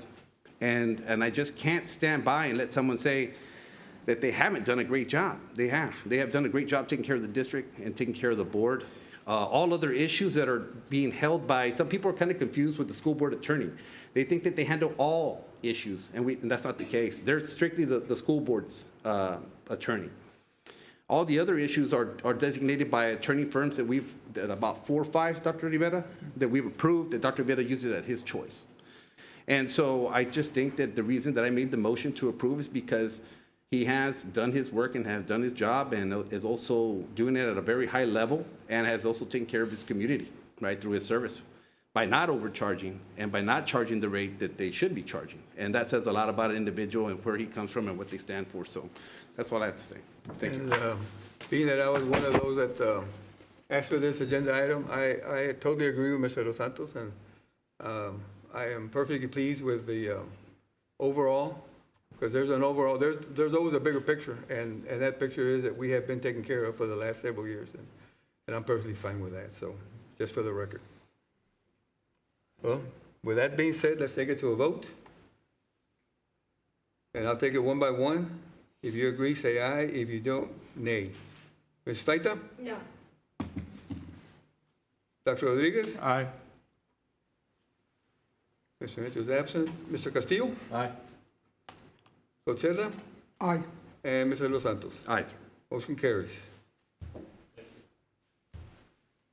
Any words from legal? No, I'll just keep on doing my job. I think I've done a good job for the district, and I don't charge what I should be charging. My costs are low. I'm from here, and I'll always been from here, graduate from here. I'll continue doing my job as long as you all want. Well, thank you, and again, and for the record, I also vote aye. Well, that takes us to Item 11, closed meeting pursuant to the Texas Government Code Section 551.071 and 551.074. 11A, personnel matters, Texas Government Code 551.071. 11A1, discussion regarding superintendent's recommendation of contracts for certified professional and non-certified professional and non-contractual personnel. 11A2, discussion regarding resignations, retirements of certified professional, non-certified professional, and non-contractual personnel. 11A3, discussion regarding superintendent's recommendation for renewal of letter of assurance for paraprofessional and auxiliary personnel for the 2025-2026 school year. 11A4, discussion regarding superintendent's recommendations for the position of elementary academic officer. 11A5, discussion regarding superintendent's recommendation for the position of secondary academic officer. And 11B, consultation with attorney regarding 11B1, pending or contemplated litigation. 11B2, settlement offer, or 11B3, matter in which the duty of the attorney of the Weslaco Independent School District under the Texas Disciplinary Rules of Professional Conduct of the State Bar of Texas clearly conflicts with Chapter 551 of the Texas Government Code, Texas Government Code 551.071. The time now is 8:02, and we will go into a closed session.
The time now is 8:57. And we have reconvened in our regular board meeting. Item 11A.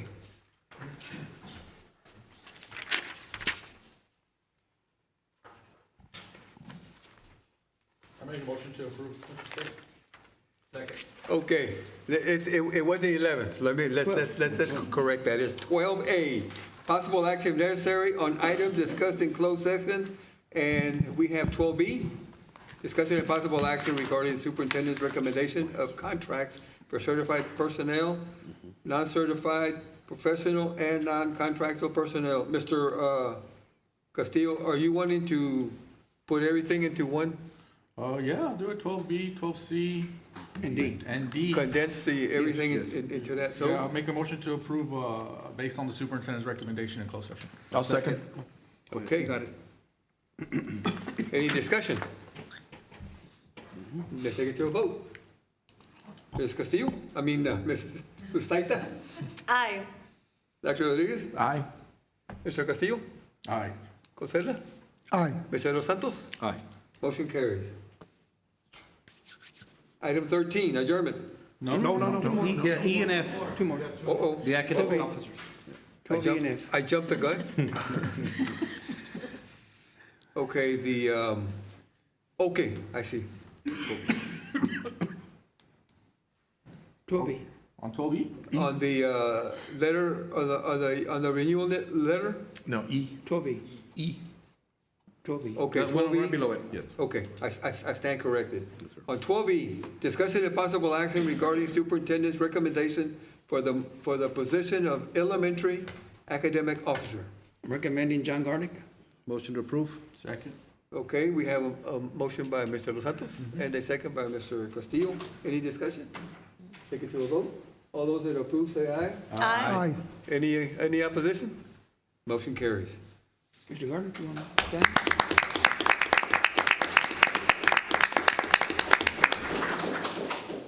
He's gonna get involved in our LSG and all that good Yes. stuff. Oh, yeah. Yes. All right. There you go. Yes. Welcome to the club.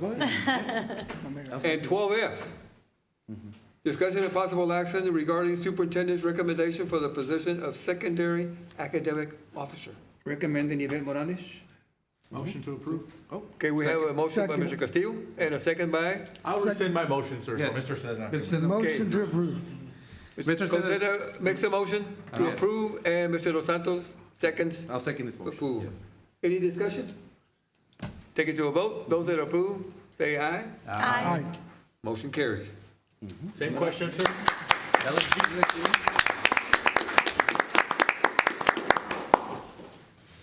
Now we go to item 13, adjournment. So move. Yeah. Okay, the time now is 9 o'clock, and this meeting is now.